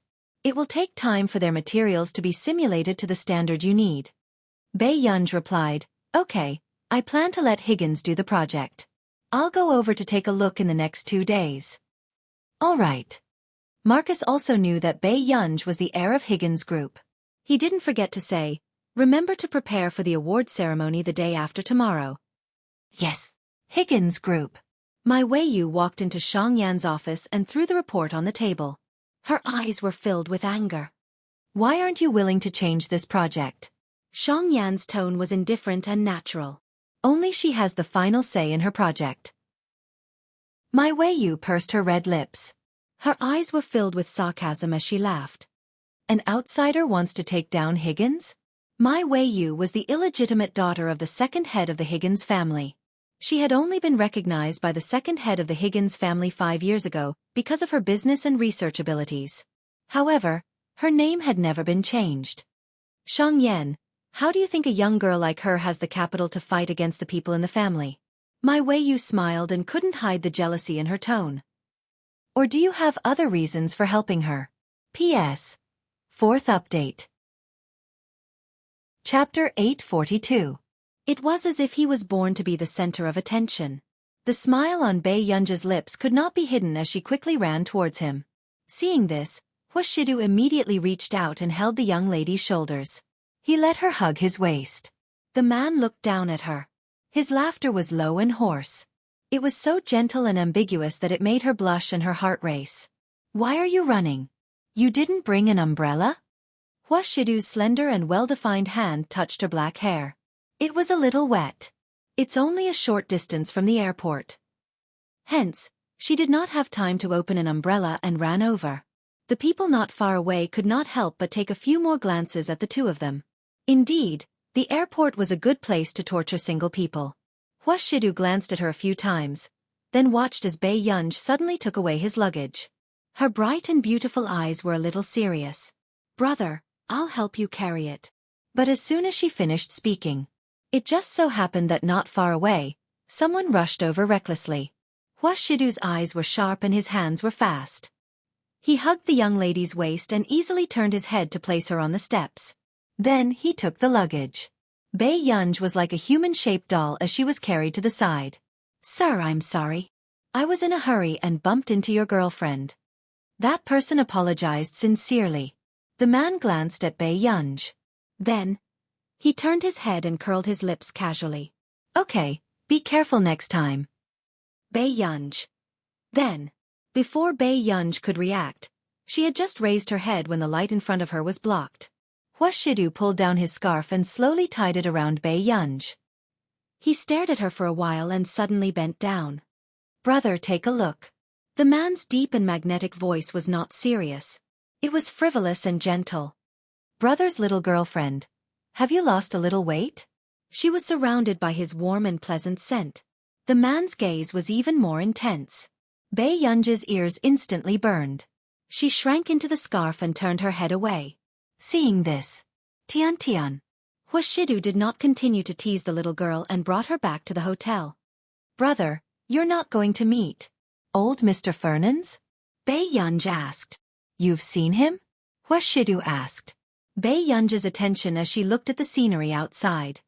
You'll see him sooner or later. The man's answer was not clear. Bei Yunji did not dwell on this question. Instead, she smelled the familiar and pleasant cold scent on the scarf and felt a little relieved unconsciously. Wuxia also noticed the redness in her eyes. Before Bei Yunji could react, the man's warm and dry palm covered her forehead and brought her to his side naturally. Sleep. I'll call you when we get there. Bei Yunji leaned against the man's leg and looked at Wuxia for a while before she turned away. Looking Wuxia still did not know what Bei Yunji was thinking. He quite liked the little girl's occasional actions. He only took a thin blanket to cover her and rubbed his fingers against her cheek affectionately. Good night, Yun. Just as they were about to get out of the car, Sang-Soo received several messages, all of which were sent by that person. He did not know who had revealed that Master Du was coming to Neely. Sang-Soo groaned in his heart. He only hoped that he would not bump into that young lady. Unexpectedly, he bumped into her the moment he got out of the car. Outside the hotel, there was a long corridor to shelter them from the rain. Where is Wuxia? Lilia gritted her teeth and made up her mind to tell him about Bei Yunji. P.S. Master Pei, I came at a bad time. I can only feed you some dog food to express my sincerity. Thank you, darlings, for helping Master Pei maintain the monthly votes. Chapter 843. The moment Sang-Soo got out of the car, he was blocked by Lilia. He immediately stopped Lilia. Miss, Master Du doesn't want to see anyone yet. Lilia pursed her lips and looked at Sang-Soo coldly. Get out of the way. Miss, don't make things difficult for me. Sang-Soo's tone was gentle, but he had no intention of letting her go. Seeing this, Lilia suddenly rushed to the back seat. But not long after, she was stopped again. Lilia was exasperated. Suddenly, the back door slowly opened. Lilia looked up and saw a handsome and dignified man walking out with his long straight legs under his black suit pants. Before she could speak excitedly, the man turned around.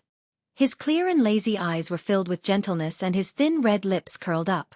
She saw with her own eyes that the man, who had always been indifferent and unapproachable, leaned forward and carefully held the young girl in his arms. It was as if he was hugging a precious treasure. Lilia's smile froze completely as her gaze landed on the person in his arms. Bei Yunj. Lilia's expression was ugly. She did not expect to see this scene with her own eyes one day. The man only glanced at her casually, his gaze never on her. Then, just as Huashidu was about to leave, Lilia suddenly said, Huashidu, this woman is not that simple. She clearly knows Delaney, and she even forced me to drop out of Neely University. Lilia gritted her teeth as she said the last sentence, her eyes dark and indignant. Huashidu stopped in his tracks. Then, just as Lilia was overjoyed, she suddenly heard the girl's clear and lazy voice. Brother, have we arrived at the hotel? Bei Yunj leaned lazily against the man's chest, her beautiful eyes sleepy. Every time she leaned against him, she would fall asleep quickly. The quality of her sleep was very good. Yes, we're here. Do you want to sleep in the room for a while more? The man lowered his voice and laughed as he asked in her ear. However, the man's voice was magnetic and hopelessly sexy. Sang-Soo, who was beside her, could not bear to watch this scene. He only pitied Lilia for a few seconds. Did he have to cause trouble when Master Du and young Miss Pei were together? What was the point? When Miss Pei was by Master Du's side, did Master Du have eyes for anyone else? Lilia's expression was extremely ugly. Subsequently, Bei Yunj also caught a glimpse of Lilia and raised her eyebrows. After the two of them looked at each other for a few seconds, Bei Yunj suddenly laughed. She lazily leaned against the man's chest, raised her fair and slender arms and hooked them around his neck.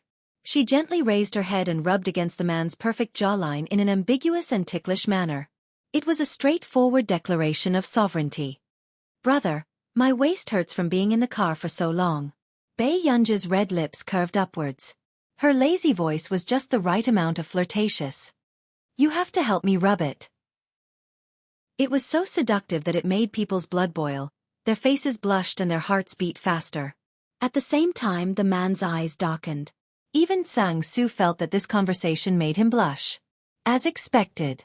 When Lilia thought of how an ascetic and noble man like Huashidu would do such an outrageous thing in the car, her face turned pale. She gritted her teeth and looked at Bei Yunj.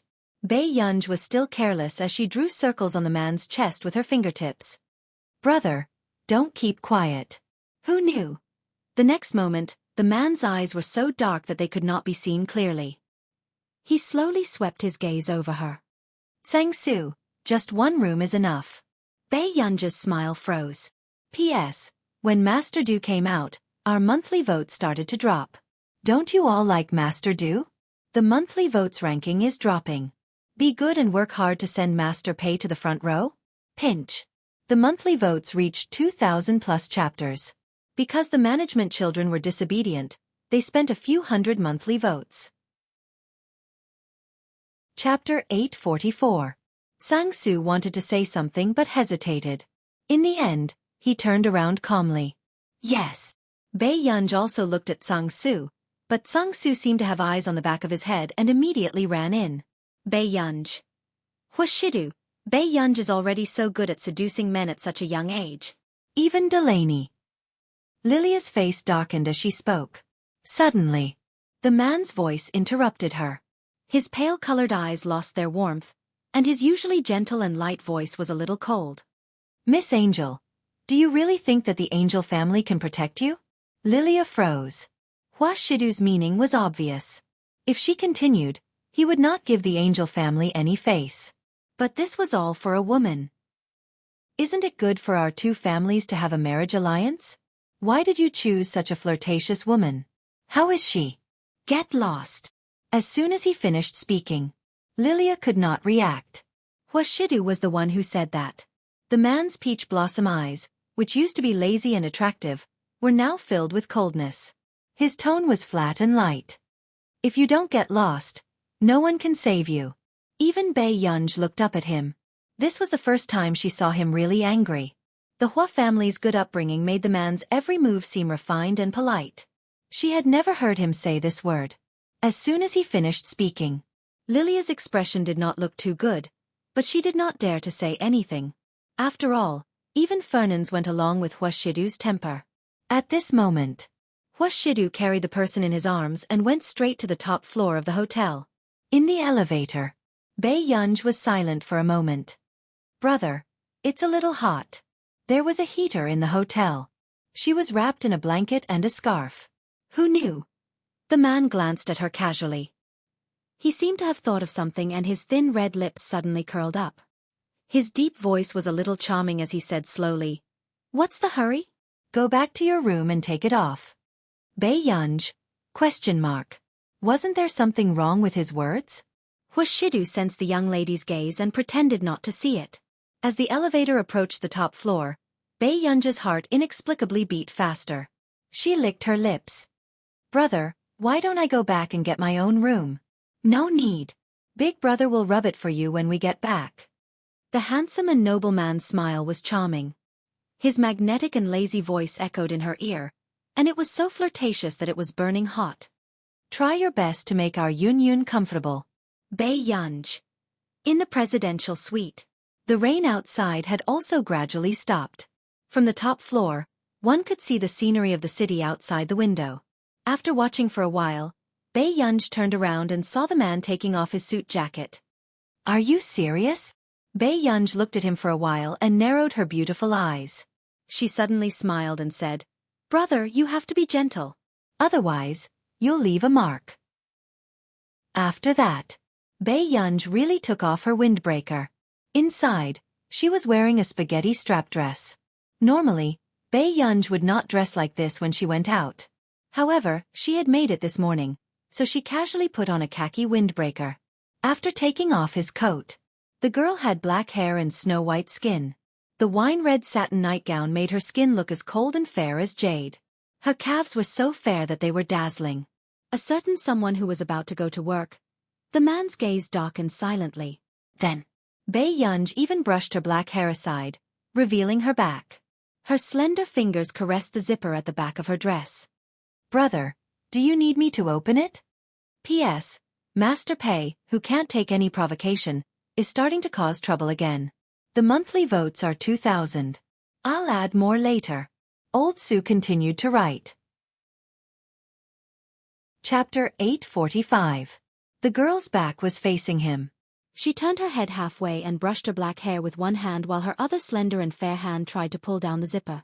Suddenly, the man lowered his eyes and restrained the dark emotions in his eyes. He was extremely tempted. His low and magnetic voice sounded casually.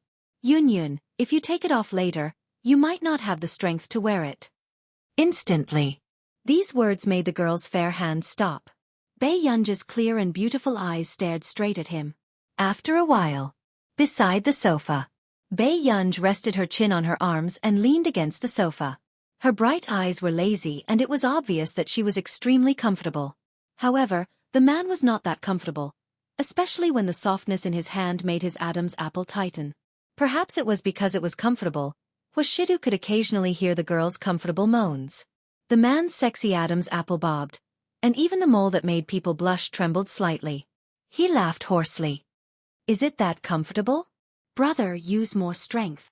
Bei Yunj was initially quite resistant, but when she really got started, her entire body softened and she instructed in a lazy tone. "Shidu." He lowered his eyes and chuckled softly. He listened to her and used more strength. However, not long after, the girl turned back to look at him. "Brother, you can use more strength." Shidu looked up and saw Bei Yunj looking at him seriously. She was so comfortable that her eyes were watery. However, the man's eyes darkened unconsciously. His eyes were so dark that they could not be seen clearly. Bei Yunj felt that the man's gaze was a little fixed, but her brain could not react for a moment. The next moment, she was about to ask. The man's warm palm wrapped around her slender waist. He did not increase his strength, but instead became even gentler. His slender and well-defined palm caressed every part of her waist, bringing about a tingling and numbing electric current. For some reason, the temperature was a little hot. It was so ambiguous that it made people blush. Bei Yunji's body trembled unconsciously. Do you want me to use more strength? The man's pair of usually lazy and cold peach blossom eyes revealed a hint of profoundness as he gloomily stared at her back. His tone still seemed to be indifferent. The strength on her waist was neither heavy nor light, but it was enough to make her legs go soft. Following that, it was a man's languid voice that revealed some kind of emotion. His low and hoarse chuckle was a little deep and blatantly seductive. But what if she cries? What should we do? Bei Yunji looked up and saw that the man's eyes were so dark that even the light could not be seen. Danger was lurking everywhere. However, the naughty and lustful feeling made her ears burn, and she subconsciously avoided his gaze. Suddenly, without thinking, Bei Yunji grabbed the man's hand to stop him from massaging her. However, the little deer in her heart had long panicked and was stumbling all over the place. The two of them looked at each other. The man's eyes were good-looking to begin with, and the corners of his upturned eyes were a little attractive. When he looked straight at her, it was as if he could transmit a kind of explicit and burning feeling, burning her heart. Soon, he lowered his eyes and suppressed some kind of emotion. His Adam's apple bobbed. Child, don't look at me like that next time. Wuxia licked his lips and said in a low and sexy voice, You'll be afraid. As soon as he finished speaking, Wuxia was about to leave, but the other fair and tender hand on his wrist did not let go. He looked at her for a while, and his low and magnetic laughter was a little hoarse and seductive. You really don't want me to leave? Chapter 846. Before Bei Yunji could speak, the man leaned forward. The man suddenly leaned forward and Bei Yunji instinctively placed a hand on his firm chest. However, she could feel his scorching body temperature and beating heart under the man's thin white shirt. She looked up and met his unwavering gaze. She could see the lazy smile in his dark eyes. It was explicit and passionate. Bei Yunji froze as if she had been scalded. She instinctively wanted to retract her hand, but the man casually grabbed the back of her hand. Wuxia's peach blossom eyes were slightly raised and the coldness in them dissipated. His lazy posture was ostentatious and ambiguous, and the corners of his lips curled into a cynical smile. Brother, you! Before she could finish speaking. The next moment, the man turned over her white and tender palm. His warm and cool fingertips rubbed her fingers from time to time, making her heart itch and numb. Suddenly, he bent down slightly. His thin lips gently kissed her palm. Suddenly, the warm touch on her palm, accompanied by a numbing feeling, shot straight up to the back of her neck. Her ears were burning hot. Even her mind was empty. A simple palm kiss made her blush. It was so tempting that her legs turned weak. However, the man was still smiling seductively. His magnetic voice was bewitching, low and hoarse with some kind of uncontrollable desire. He was asking her for help. Yun, I want to feel more comfortable too. What should I do? In an instant, Bei Yunji woke up. Her heart was beating unbelievably fast. She immediately withdrew her hand and got off the sofa. She looked like she was fleeing. In the man's eyes, the little girl looked like she was about to explode. Wuxia did not go to the study to work. Instead, he went to take an hour-long cold shower. After returning to the room, Bei Yunji could not get rid of the plot in her mind. She did not know why, but every time she was in Wuxia's hands, she would run away. This also made Bei Yunji feel embarrassed for the first time. Coincidentally, at this moment, her cell phone rang. Bei Yunji glanced at it and calmed down before answering the call. There will be a gathering after the award ceremony tomorrow. Do you want to? I'm not going. Bei Yunji refused simply. Si Chengyan was speechless. Why did the old man always give him such hard work? Where's Mr. Zhong? Bei Yunji suddenly remembered that she hadn't seen Zhong Shanglin recently. When Si Chengyan heard this, he immediately smiled mysteriously. Do you know? Elder Zhong, Dean Zhou, and Stephen were taken by Marcus for a hair transplant. Bei Yunji. What kind of messy team-building project was this? You'll see it tomorrow. Don't expose her, Si Chengyan reminded. Bei Yunji's eyelids twitched. Sure. Afternoon. When she went out, Bei Yunji found more than 20 sets of clothes on the sofa, all of which were brands she usually wore. Qin Yu called and asked me to take you to dinner. Wuxia glanced at Bei Yunji, who had just come out of the bedroom, and said, Bei Yunj looked at the calm Huashidu and raised an eyebrow. Okay. Soon. After she changed her clothes and followed Huashidu downstairs, she turned around and accidentally touched the man's hand. Only then did she feel that his temperature was a little too cold. Brother, why are you so cold? Bei Yunj asked without thinking. Hearing this, the man glanced at the instigator carelessly and licked his itchy teeth. He chuckled. Otherwise, why would I take you out? P.S. Additional monthly votes added chapter. Thank you for helping Master Pei. The monthly votes ranking is still unstable. Are there any children who can move their fingers? Pinch. Old Sue continued to update. Chapter 847. At first, Bei Yunj did not react. But when she realized what was going on, she froze. So, just now, he had a physiological reaction, so he went to take a cold shower? Bei Yunj thought of the temperature of the man's hand when she touched it just now. It was cold. It did not seem like he had only taken a shower for a while. Bei Yunj looked at the man's handsome side profile for a while. For some reason, her heart beat erratically. She slowly took a step to the side. Huashidu, who saw this scene, was speechless. After a while, Huashidu was a little angry and laughed out loud. Then, he laughed in a low and sexy voice. Child, where did I find such a heartless person like you? Bei Yunj did not speak. Soon, the two of them got out of the elevator. Huashidu had just walked out when he saw Bei Yunj running out. He thought that the little girl was shy. But not long after, Sang Su asked in confusion, Master Du, where is Miss Pei? Shouldn't the two of them come down together? After asking, Sang Su felt that something was wrong again, so he looked at Huashidu with a meaningful gaze. Could it be that Miss Pei did not have the strength to get up? Soon, Huashidu's unhurried gaze swept past him coldly. Sang Su stopped imagining things obediently. Wait for her to come back. Huashidu stood in the hall. He was wearing an exquisite black suit and a black and gray windbreaker, making him look tall and slender. The corners of his upturned eyes were charming, and his pale-colored pupils were light and lazy. About 10 minutes later, Huashidu saw a figure walking over from the door. Bei Yunj was wearing a black hat and mask. She was holding a transparent plastic bag and waving at them. Let's go. Huashidu smiled. After getting into the car, the man had just sat in the back seat when the little girl beside him started to open the plastic bag. What is this? Huashidu asked. Bei Yunj answered him leisurely as she tore it open. Your little heartless girl bought you a thermal pad. Soon, Bei Yunj warmed up a thermal pad and turned her head naturally. She pulled open the man's windbreaker and unbuttoned his suit jacket. But she didn't notice that the man's eyes were unfathomable, staring straight at her. If you stick it here, you shouldn't get burned. Bei Yunj muttered to himself. Huashidu allowed the young lady in front of him to touch him. However, not long after, Bei Yunj inadvertently touched the man's tight and sexy abs. They were hard and firm. After a few seconds, Bei Yunj realized what it was. But soon after, a hint of interest flashed through her bright and beautiful eyes. Just as she was about to touch it again, Yi Zichen stopped her. The man's indifferent and deep voice seemed to be deliberately teasing her eardrums. Yun Yun, there's no way to take a cold shower in the car.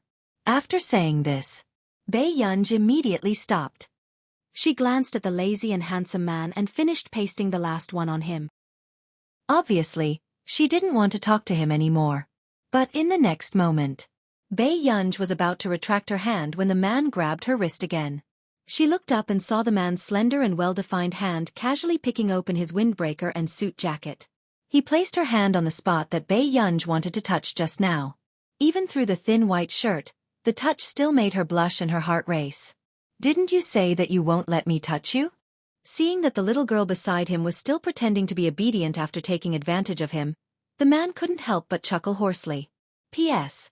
All right, now that Master Du has appeared, our monthly votes are really getting fewer and fewer. The old man shouldn't have appeared. Chapter 848.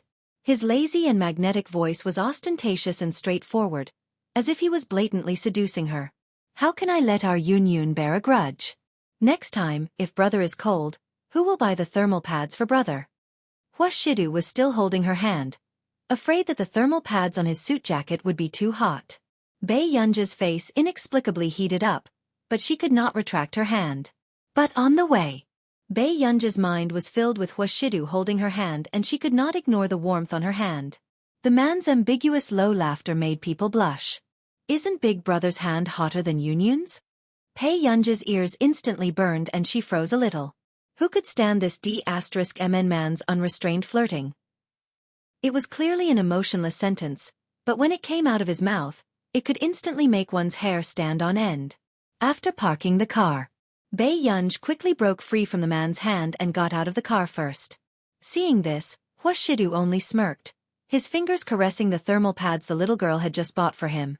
Soon, Huashidu and Bei Yunji saw Qin Yu with several staff members following behind him.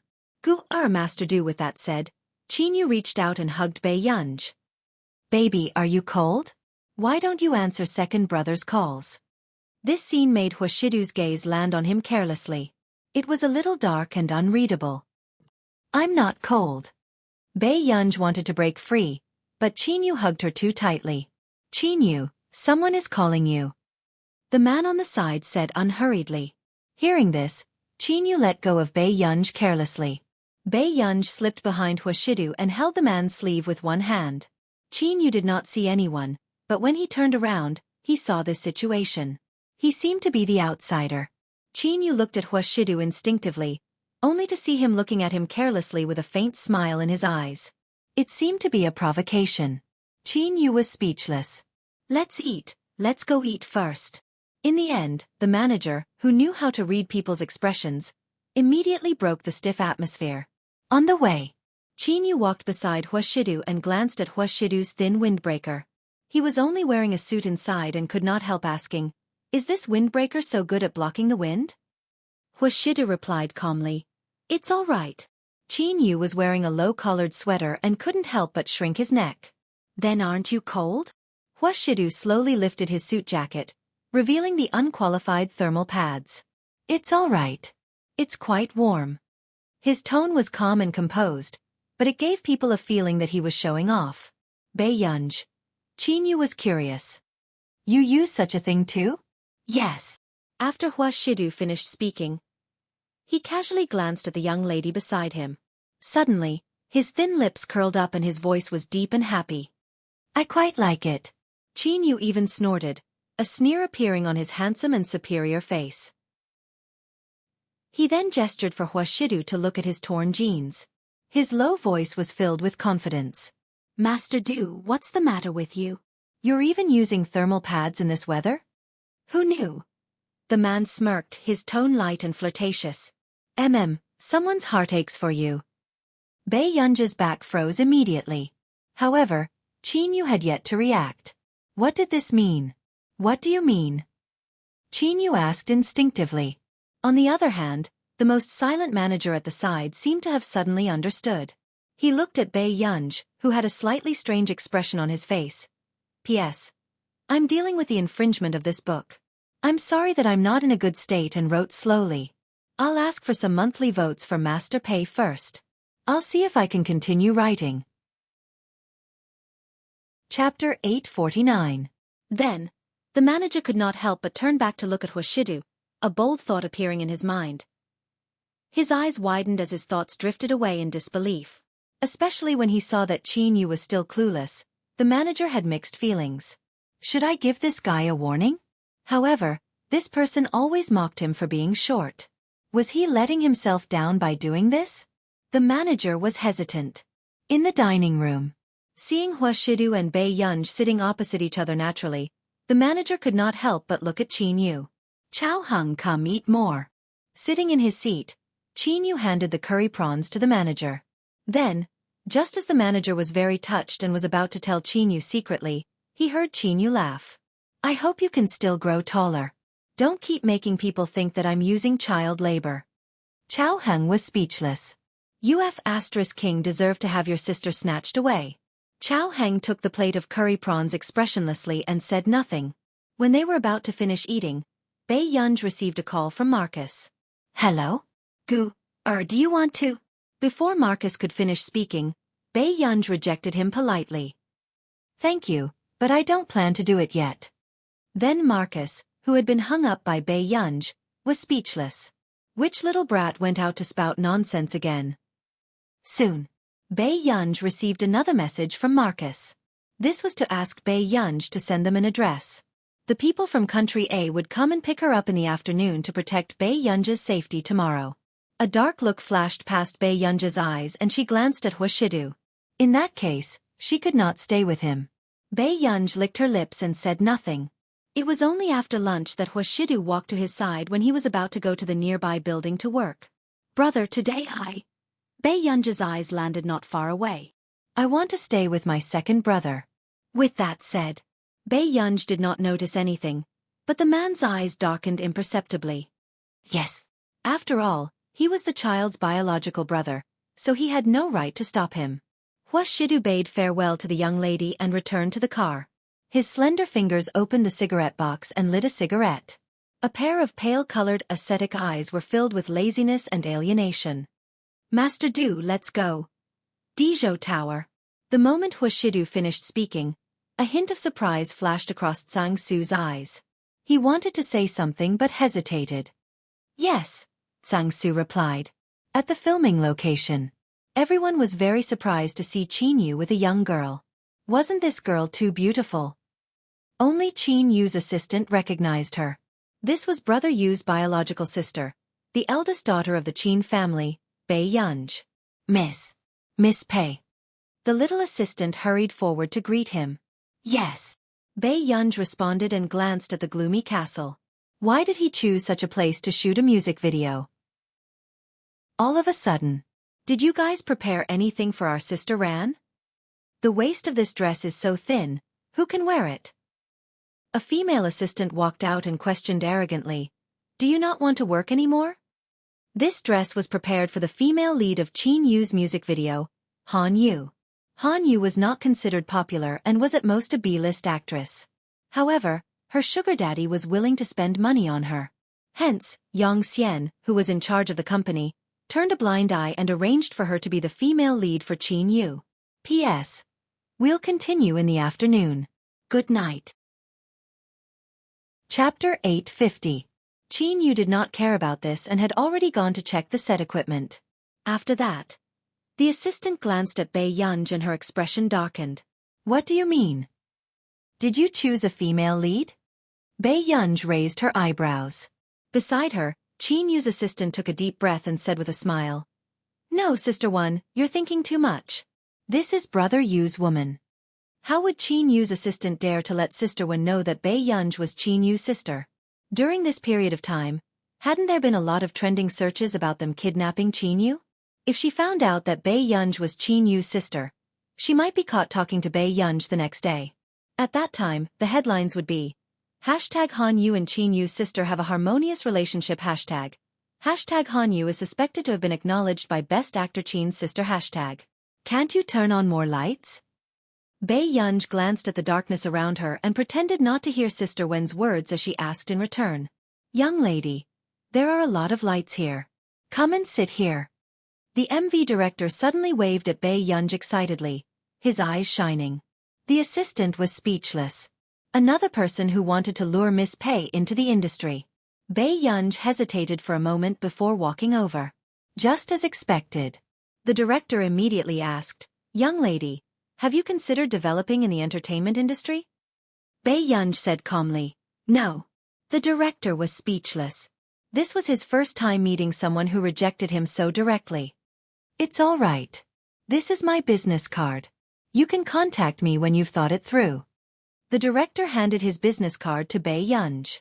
The assistant was speechless. If Bei Yunj wanted to debut, she still had to rely on him? Qin Yu could bring this elder young lady to work every day, all right? However, seeing this, Sister Wen's expression darkened. Pursing her lips, she took the dress back. On the other side, a beautiful woman was lying on the bench.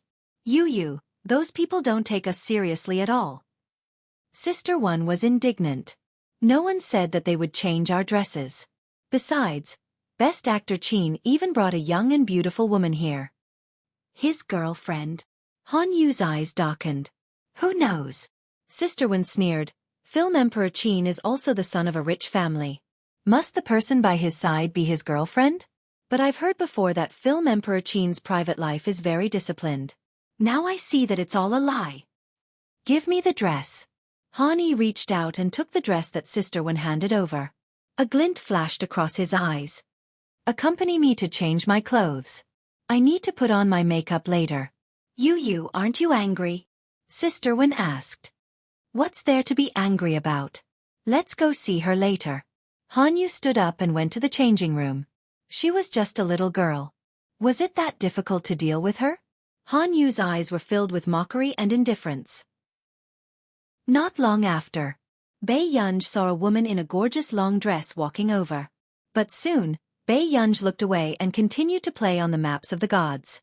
But when Han Yu saw this, her exquisite face revealed a trace of collapse. She knew that Qin Yu's taste would not be too bad. However, the young girl in front of him was so beautiful that her eyes were aggressive, making him fall into a trance.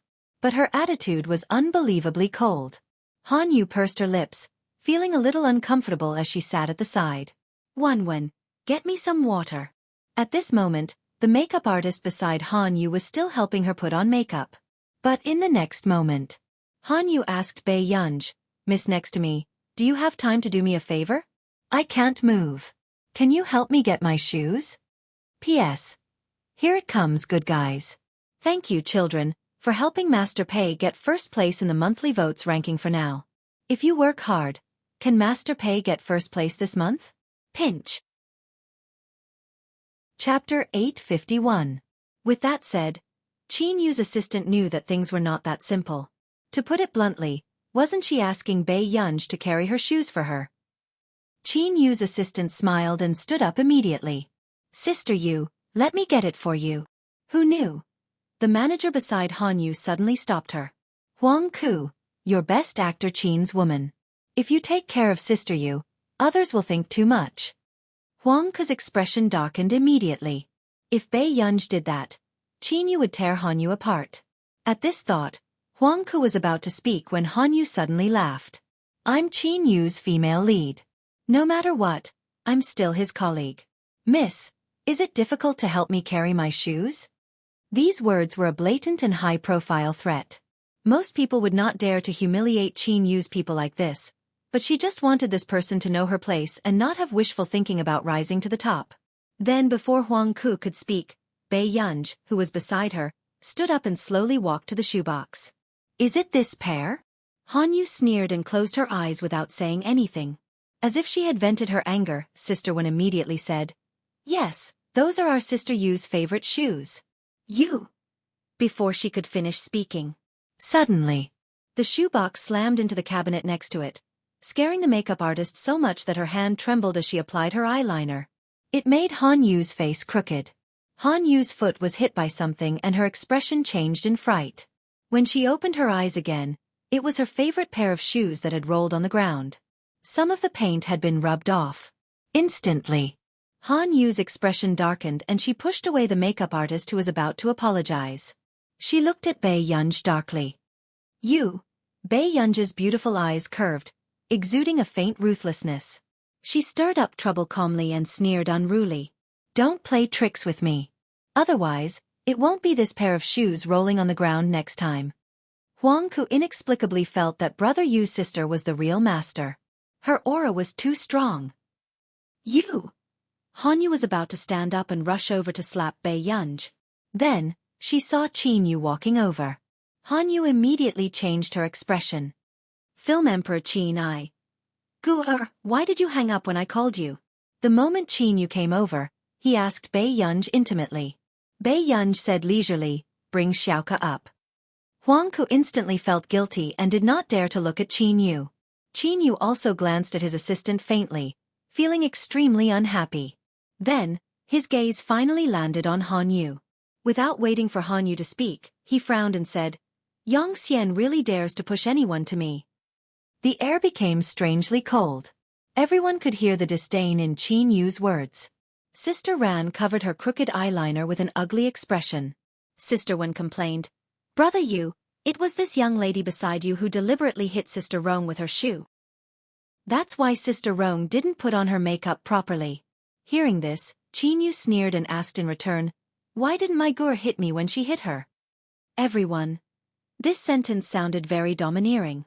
If this was outside, Qin Yu might be harmed. However, Han Yu and the rest were so angry that their faces contorted. Qin Yu, what do you mean? Han Yu gritted her teeth. A mocking look appeared in Qin Yu's dark eyes. If Miss isn't willing to film, you can leave now. My studio will bear the expenses on the way. This made Han Yu even angrier. Otherwise, this song was written by Yun and would definitely become popular in the future. She would definitely quit and leave. P.S. There are 2 more updates. Chapter 852. She pursed her lips, her beautiful eyes filled with hatred as she glanced at Bai Yunj. Yes, best actor Qin, don't be angry. We can start filming immediately. Seeing that something was wrong, the manager immediately pulled Han Yu aside and brought her to the side to redo her makeup. After that, Qin Yu frowned. Did she bully you? Huang Ku was speechless. He really did not know his sister at all. No one can bully me, Bai Yunj said slowly. If Gur doesn't like her, second brother will change her immediately. Qin Yu's dark eyes were serious. He could not bear to see Bai Yunj suffer. No need. Hurry up and film. With that said, Bai Yunj returned to the side. However, after a few solo matches, she could not help but frown. Why were they all at this level? The game ended before she had her fun. A thought suddenly flashed across Bai Yunj's mind and her lips curled up. Soon, Delaney's cousin Vic received a message from the big boss who had always been very cold to him. Are you there? Are you giving me a chance to earn money? Seeing this message, Vic almost rolled off the sofa. Vic's hands were soft, especially when he thought of the cost of this big boss repairing the bugs in the maps of the gods previously. His corporation was still small, unlike Delaney's corporation, which could not afford to support a big boss. Vic was afraid of offending Bai Yunj, but he had no choice but to reply. Vic. Thank you, Miss Pei, for remembering our company. But our company has no bugs anymore. How about I be your professional player's sparring partner? How about I don't charge you if you lose? How about 100,000 yuan if you win a round, according to your exchange rate? Seeing this, Vic was suddenly tempted. It was only 100,000 yuan per round. How many rounds could they lose? Besides, although Bai Yunj was good at computer skills, his family was raising professional players after all. They wouldn't lose too much, right? At this thought, Vic suddenly felt that Bai Yunj seemed to want to be a human today. He replied immediately. Vic, sure. Vic, I'll arrange it for you right away, soon. The team of professional players that Vic had arranged all sat on the gaming chairs with confusion. The club owner said that the big boss had spent a lot of money to find a sparring partner for them. But they couldn't lose. If they lost too many times, they wouldn't get a year-end bonus. Someone sneered. Worried that we'll lose? Is the sparring partner next door Qin Lang? He's so good? That's right. I've only lost to Qin Lang from country A. Teske, I heard that if we lose a round, the boss has to pay 100,000. Since that person is so good, why don't you invite her to be a professional player? Isn't the boss a little too generous to his sparring partner? The few of them went online angrily and searched for the account number given by the boss. Finally, a user popped up. Earn 100 million first. The pro players. How arrogant. Not far away, Bai Yunj was playing with her laptop. She adjusted the voice changer and asked calmly, Who's first? Very soon. I'll go first. One of the youths, who had a pretty good solo performance, opened his mouth, wanting to dampen this guy's spirit. At this moment, the training screen was also split and transferred to Vic. Bai Yunj licked her lips and chuckled. Sure. However, just as everyone was full of confidence and prepared to let the sparring partner know that there was a difference between professional players and amateurs, the confident smiles on their faces gradually stiffened. In about 3 minutes, their teammates' HP was already half gone.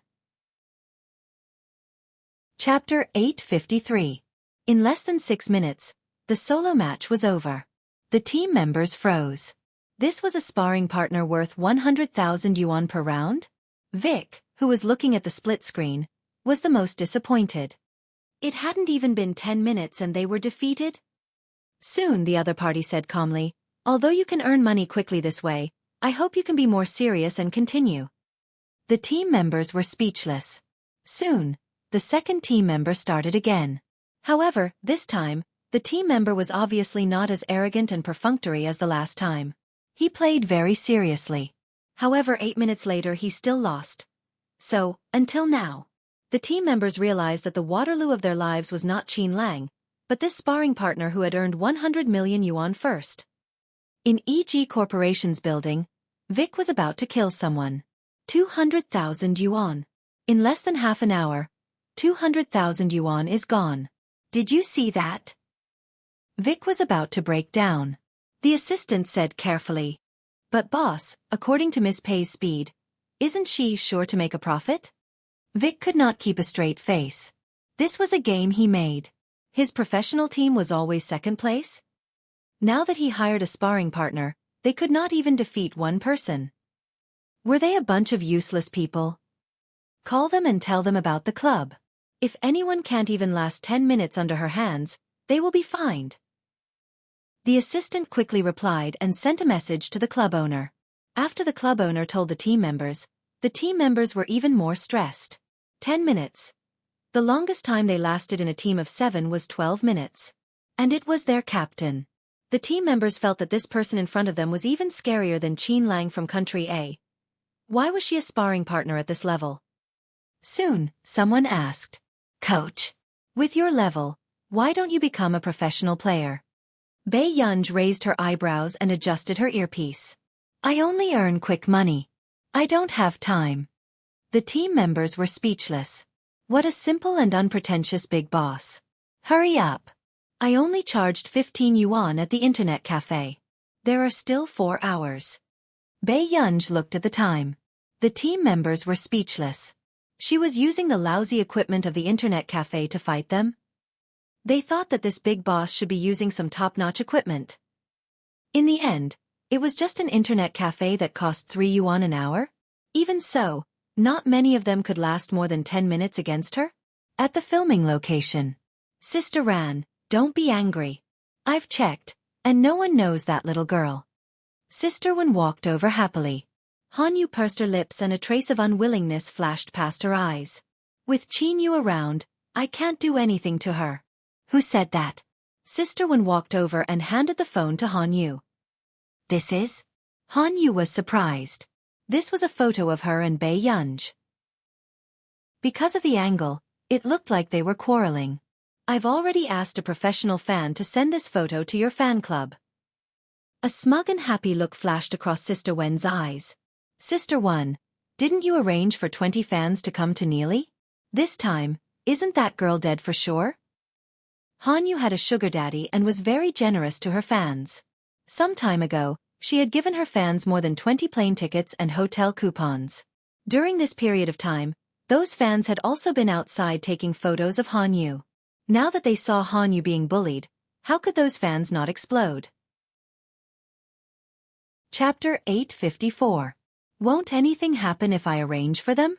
Han Yu looked at herself in the dressing mirror and raised her eyebrows. With this photo, if you get those marketing accounts to help repost it and set the pace, others will only feel sorry for you. The manager was experienced and sneered. It's been so many years. Has the public's pity for the weak ever changed? Even if the fans mess around again, as long as you apologize casually, they won't have anything to say. Han Yu was silent for a moment, as if she agreed.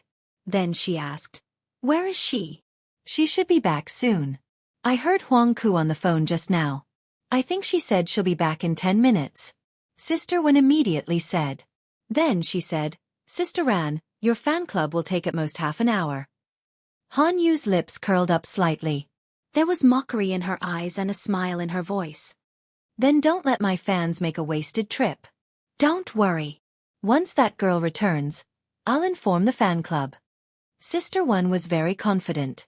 At this moment, Bei Yunj also left the internet cafe. After playing for an entire afternoon, she had earned nearly 3 million yuan.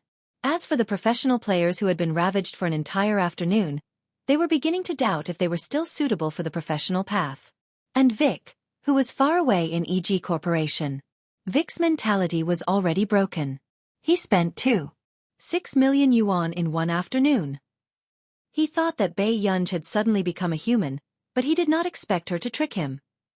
Vic took a deep breath and asked with his eyes closed, "Isn't she a computer science major?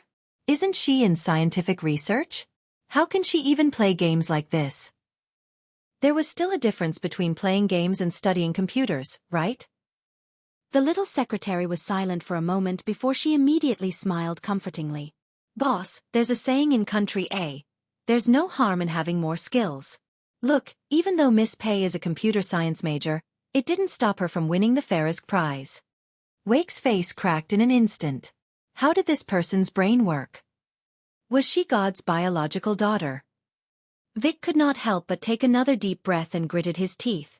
Let those guys practice again. If they make me spend so much money again, I'll teach them a lesson.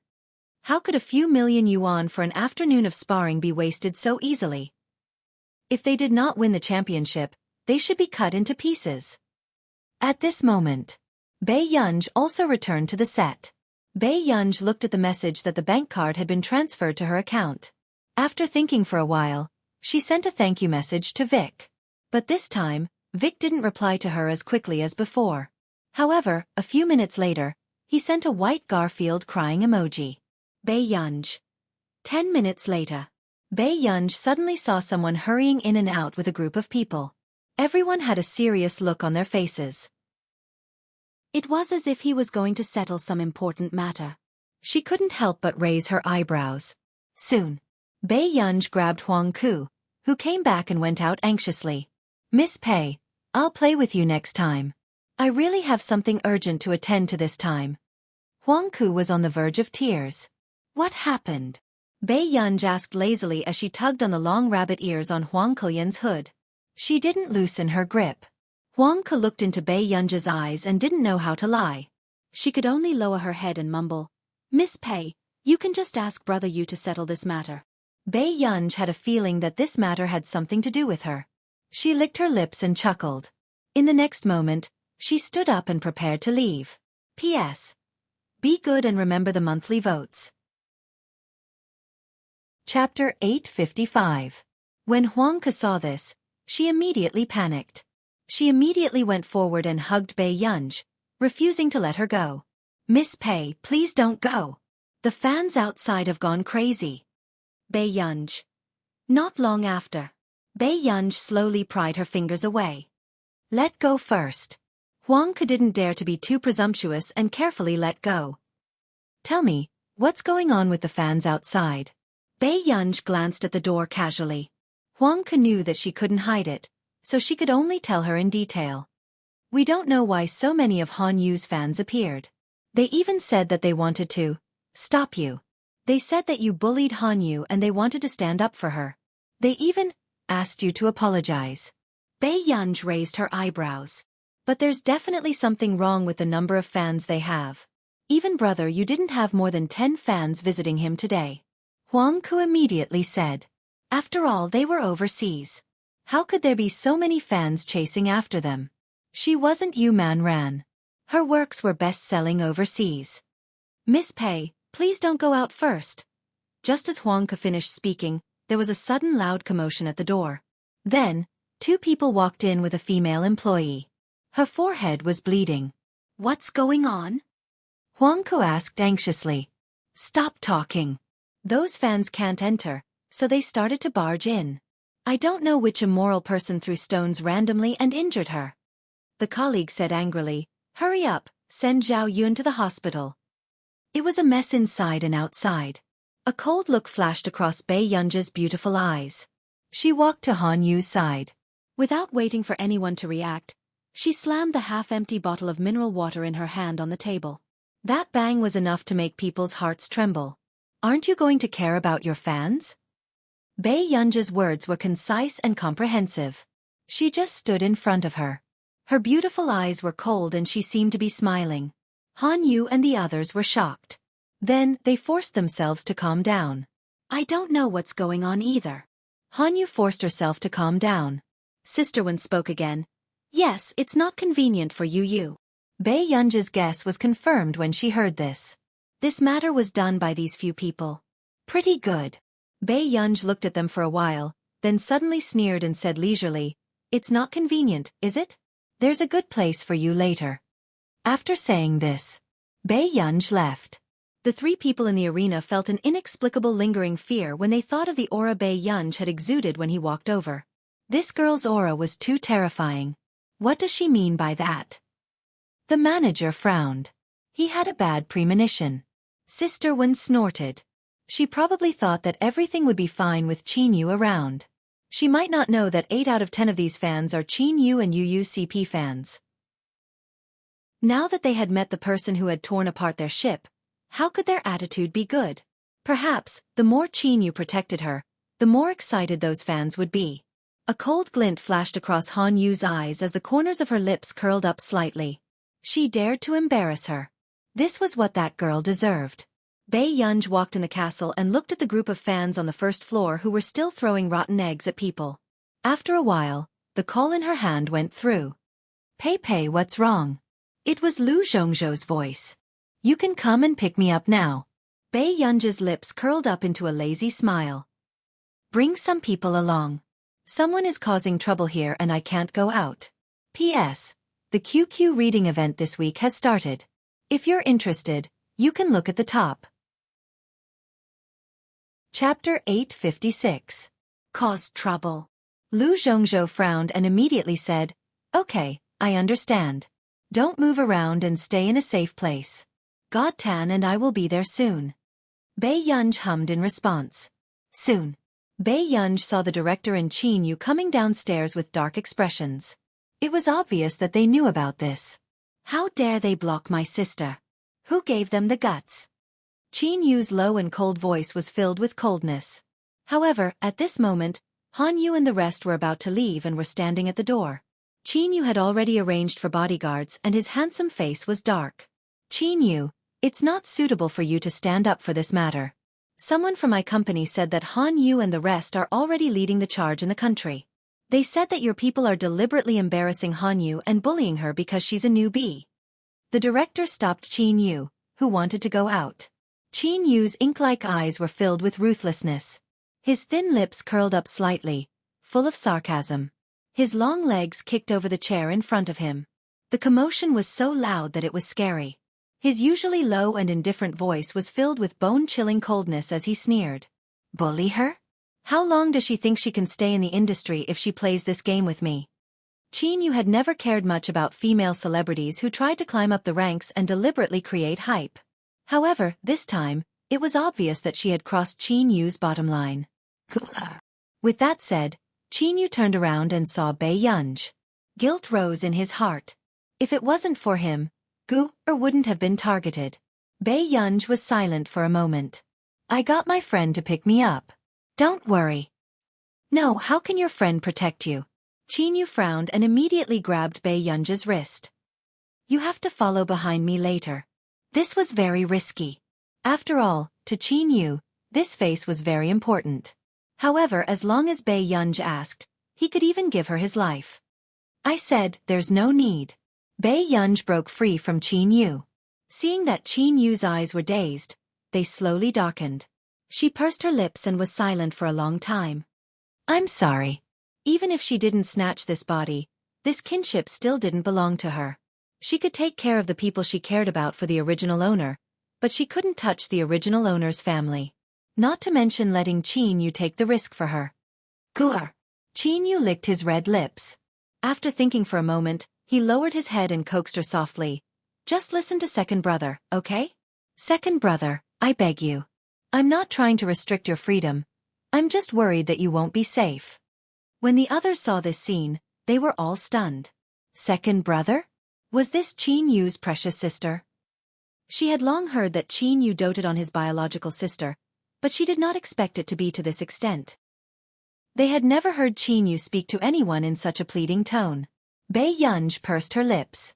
After a long while, her phone vibrated. Her eyes darkened. "Come with me then, but I have something to do so I can't stay at your place." Hearing this, before Qin Yu could speak, he saw Bei Yunj walk forward. He could only follow closely behind. At this moment, Han Yu, who was outside, had not left. The nanny van was also watching the commotion not far away. The fans at the door were at their peak and were ready to smash the car later. It didn't matter if that vixen would be sitting in Qin Yu's car or not. However, what they didn't expect was that a car really did stop at the entrance. It was a long military green car. Soon, more than a dozen people wearing 2 types of military green combat uniforms came out from inside. One of the teams was even wearing bulletproof vests. All of them looked well-trained and muscular. They were holding long black wooden guns. P.S. Good night, be good, and remember the monthly votes.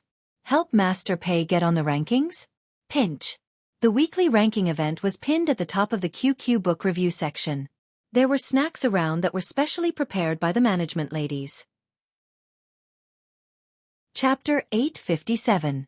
The 2 men in front had hawk-like eyes as they pursed their thin lips and walked towards the door. The members of the 2 teams automatically formed 2 rows and blocked a path, giving off a solemn feeling. Soon, the things that the group of fans wanted to smash the car fell heavily to the ground and their bodies went weak. Who dared to do this? It was illegal to attack the army. They were only fans and had never seen the world. They could see superstars being escorted by more than 10 bodyguards, but these were people from the country. Before they could react, the people they had seen in the photos walked out, all of them with hatred on their faces. But in the next moment, Bei Yunj glanced at them slowly, making them feel inexplicably nervous and oppressed. She said, "They should still have my photos. Otherwise, how could this group of fans recognize her?" Lu Zhongzhou frowned, looking slightly cold. Had this group of people become stupid from chasing celebrities? They dared to attack anyone. Tan Nan's cold voice sounded. "Get in the car first. We'll settle these matters." Bei Yunj hummed in response and looked at the stunned Qin Yu behind her. Her eyebrows moved and she was a little hesitant. "Then, I'll get going first. I'll look for you tomorrow?"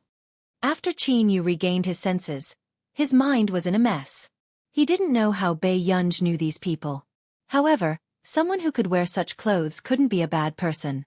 Besides, he could tell that these people valued Bei Yunj's safety very much. Qin Yu wanted to say something but stopped. Then he chuckled. "Okay." He didn't know how to ask about her now. After all, as her brother, he had neglected his duty for so many years. Have a good rest when you get back." With that said, Bei Yunj got into the car. However, because of this simple concern, Qin Yu's cold heart suddenly warmed, as if the snow had just melted. His lips curved. "Okay." In the nanny van not far away. When Han Yu saw Bei Yunj being escorted into the car, she froze and her pupils constricted. Who are those people? When the others saw this, it was as if a basin of cold water had been poured over their hearts. Why was that girl being escorted by these people? They had originally thought that she was just a young lady who relied on her looks to climb up the social ladder. But now, this girl's identity was clearly not simple. "What should we do? There won't be any problems, right?" Sister Wen began to feel afraid. There was still room for discussion if they offended capitalists. After all, there were so many capitalists who didn't agree with him. But if he was called out by the higher-ups, he would definitely be banned. "Shut up," the manager said coldly. "It's just a fan's behavior. What does it have to do with us?" They took a deep breath, but their hearts were very uneasy. Subsequently, just as Han Yu was about to ask her manager to enlighten the fans and leave a good impression on them, another alarm sounded. Everyone turned around and saw that it was Neely's local police car. When 4 or 5 police cars arrived, they quickly went forward to greet and talk to Lu Zhongzhou. In the meantime, those fans had a bad premonition and wanted to run away. But who knew? Soon, the people who got out of the police car surrounded them, scaring them so much that their faces turned pale. They no longer had the aura of throwing stones at people just now. The chief communicated with them in an unfamiliar language. "I'm sorry, girls. You're involved in causing trouble and intentional injury. Please come back to the station with us for investigation." Instantly, the fans almost cried in fear. "P.S. I'm back for an update. Babies, remember the monthly ticket. You're tuning in to the Xiaofan's Wuxia Tales YouTube channel. Don't forget to subscribe and join us on this journey to catch the most captivating stories.